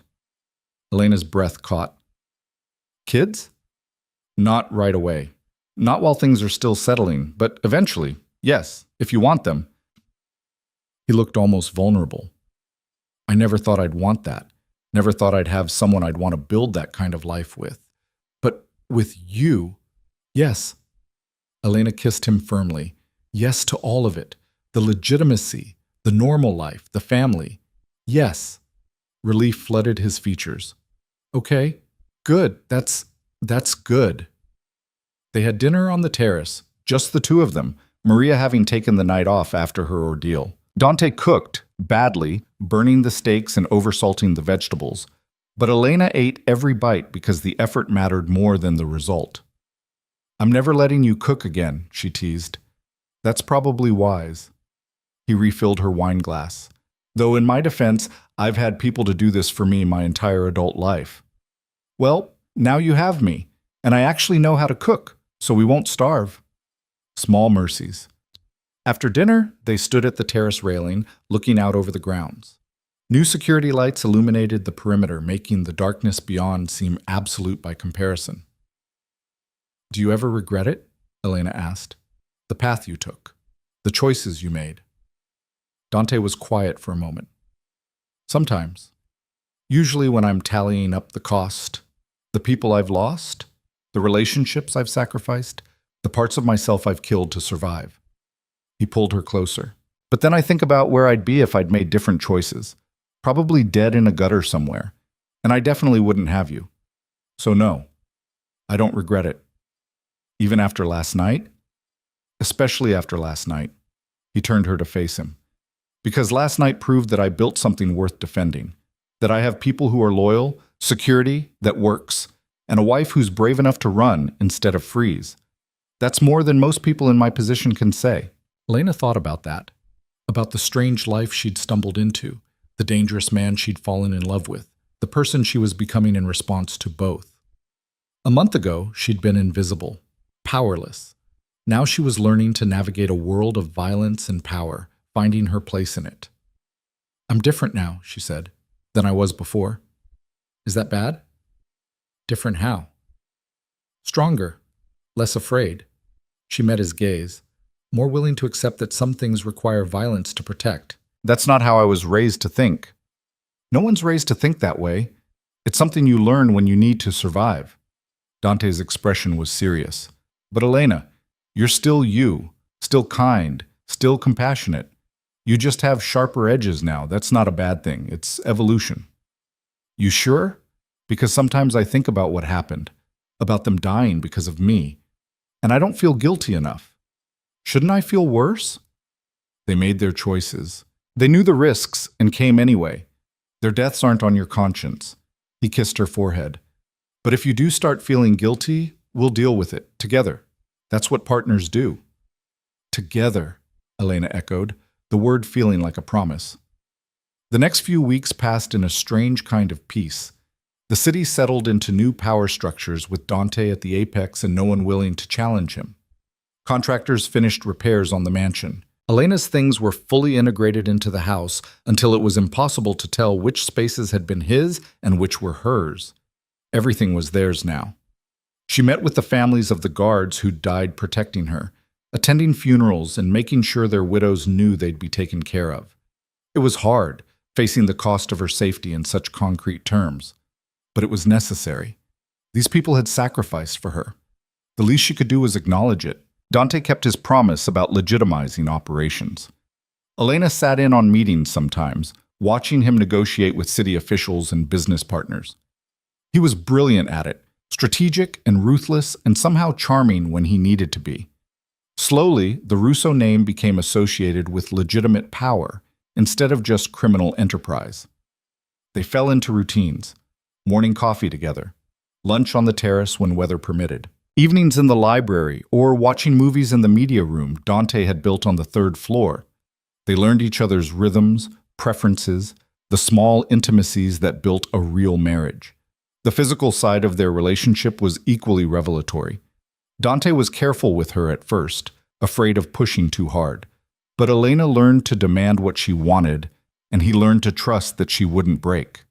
They found a balance between tenderness and passion, control and surrender. 3 weeks after the attack, Elena woke to find Dante already dressed, standing at the bedroom window. "Everything okay?" she asked, sitting up. "Fine. Just thinking." He turned to face her. "I have a meeting this afternoon. With Vincent Marconi." Elena tensed. "Why?" "Because he's been running his mouth again. Nothing directly threatening, but enough that people are starting to wonder if I've gotten soft. I need to remind him why that's a bad assumption." "Are you going to hurt him?" "Only if I have to." Dante crossed to the bed, sitting beside her. "But I wanted you to know. No more secrets between us, right?" "Right." Elena took his hand. "Be careful." "Always am." He returned that evening in a good mood, which Elena took as a positive sign. "Vincent and I came to an understanding," was all he'd say about it. "He won't be a problem anymore." Elena decided she didn't need more details than that. A month passed, then 2. Life settled into something resembling normalcy, or at least the closest approximation their lives would allow. Elena started volunteering at a children's literacy program, something safe that Dante approved and that gave her purpose beyond being Mrs. Russo. She even convinced him to donate money for a new library wing, which earned them both positive press coverage. "Look at you," Dante teased, reading the newspaper article. Philanthropist, society wife. What's next, charity galas? Don't even joke. I'll make you attend them. I know, that's what scares me. They were happy. Genuinely, surprisingly happy. The kind of happiness Elena had never expected to find in an arranged marriage to a crime lord. 3 months after the attack, Dante came home early with a strange expression on his face. Elena looked up from her book, immediately alert. What happened? Nothing bad. He sat beside her, taking her hands. Judge Walsh resigned today. Effective immediately, she's moving out of state. Elena blinked. Why? Because I had a conversation with her about how holding grudges against people who've done nothing to you personally is unwise, about how her son's problems were his own making, not mine, about how continuing to make my life difficult would result in me making hers significantly worse. Dante. I didn't threaten her. His tone was firm. I just made the situation very clear, and she made the smart choice. Elena should probably object to the implied intimidation. Instead, she found herself asking, is she really going to leave? Her house is already on the market. She's taking a position with a law firm in another state. She'll be gone within the month. He studied her face. You think I went too far? I think you protected us. Again. Elena leaned in to kiss him. Thank you. You're welcome. Though I'm starting to think my protective instincts are creating a pattern. A good pattern. Maybe.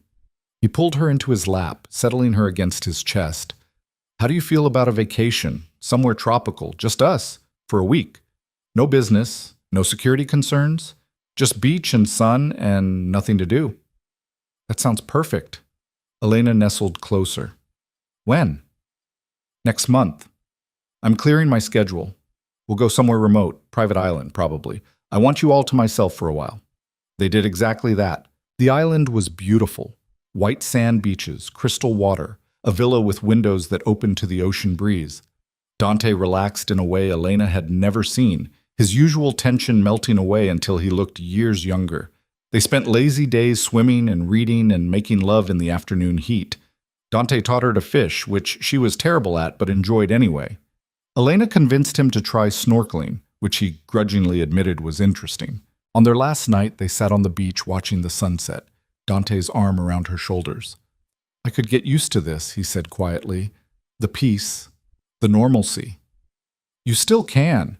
This doesn't have to be temporary. I know. He kissed her temple. And I'm working toward it. But it's a process. Dismantling an empire takes time. I'm not going anywhere. Take all the time you need.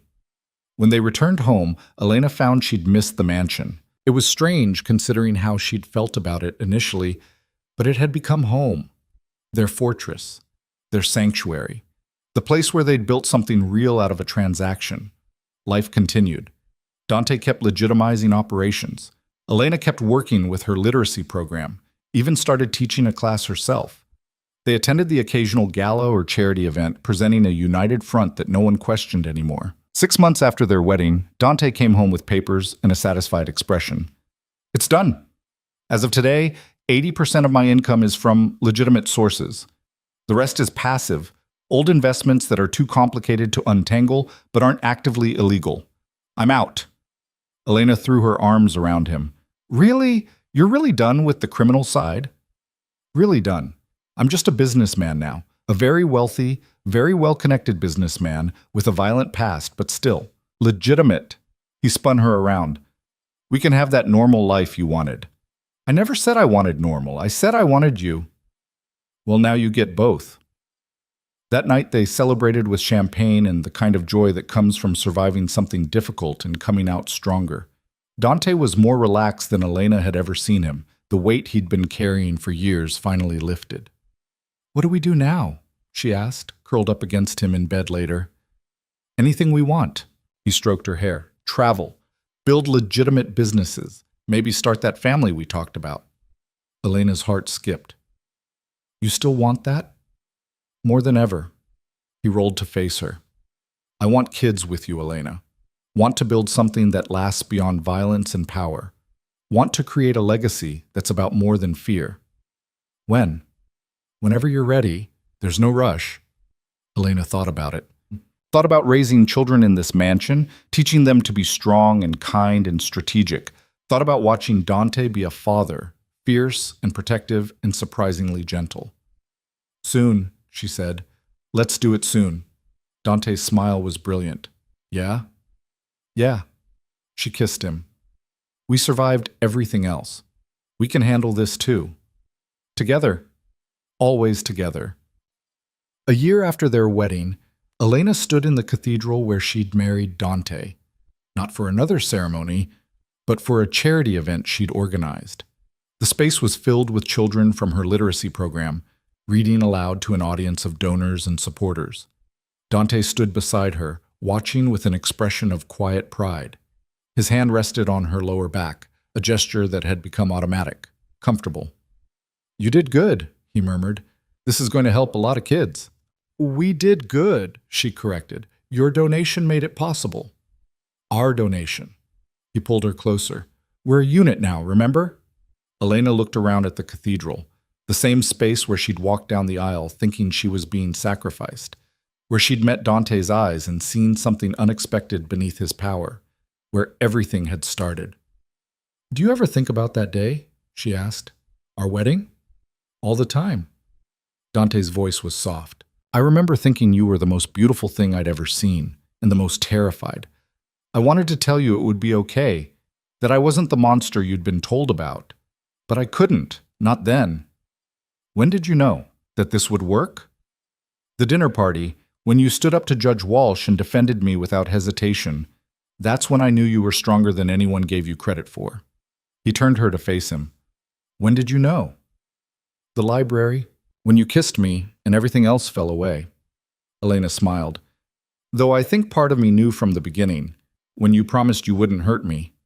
I believed you then, even when I shouldn't have. Your instincts were good. They were. I chose you, and I'd choose you again, every time." Dante kissed her, not caring that they were in public, that people were watching. "I love you, Elena Russo, more than I ever thought I could love anyone." "I love you too." They stayed for the rest of the event, mingling with donors and watching children perform. When it was over, they drove home through the city that had become theirs, not through fear and violence, but through strategy and legitimate power. The mansion waited for them, lit up against the evening sky. Guards still patrolled the perimeter. Some things never changed, but the atmosphere was different now. Less fortress, more home. Inside, Maria had dinner waiting. They ate together, talking about the event and plans for the week ahead. Normal domestic conversation. The kind Elena had dreamed of but never expected to have. After dinner, Dante led her to his office. Their office now, since Elena had taken over managing the legitimate businesses. He pulled out a folder and handed it to her. "What's this?" she asked, opening it. "Paperwork. For a foundation I want to start, using some of the money from liquidating my criminal assets. It'll focus on supporting families who've lost breadwinners to violence, education funds for the kids, job training for the widows, that sort of thing." Elena looked up at him, tears stinging her eyes. "Dante, this is amazing." "I can't undo the damage I've done. Can't bring back the people I've killed or hurt, but I can try to make something good come from it." He took her hands. "I want our legacy to be more than just survival. I want it to be about building something better." "We will." Elena kissed him, tasting salt from tears she didn't remember shedding. "We already are." That night, lying in bed with Dante's arms around her, Elena thought about the journey that had brought them here. From a terrified girl walking down an aisle to a woman who'd found her strength in the most unexpected place. From a forced marriage to a partnership that had been tested by fire and come out stronger. She'd been sold to save her father's debts. Had married a man she feared and didn't know. Had every reason to expect a life of misery and control. Instead, she'd found love, power, purpose, a place where she mattered, not despite the danger, but because of it, because someone had seen her worth and fought to protect it with everything he had. The king no longer stood alone, and the woman who'd once walked in fear now stood beside him, unshaken, crowned by her own will. They'd built something real from a transaction, something lasting from something temporary. And whatever came next, Whatever challenges or threats or changes, they'd face it together. Always together. Elena fell asleep with Dante's heartbeat steady beneath her ear, knowing that she was exactly where she was meant to be. That she'd finally found home in the last place she'd ever expected to look. In the arms of the man who'd bought her freedom by making her his wife, and then given her something far more valuable. He'd given her a choice, and she'd chosen him. Every single day, she chose him. And that, Elena thought, as sleep claimed her, was the greatest gift of all.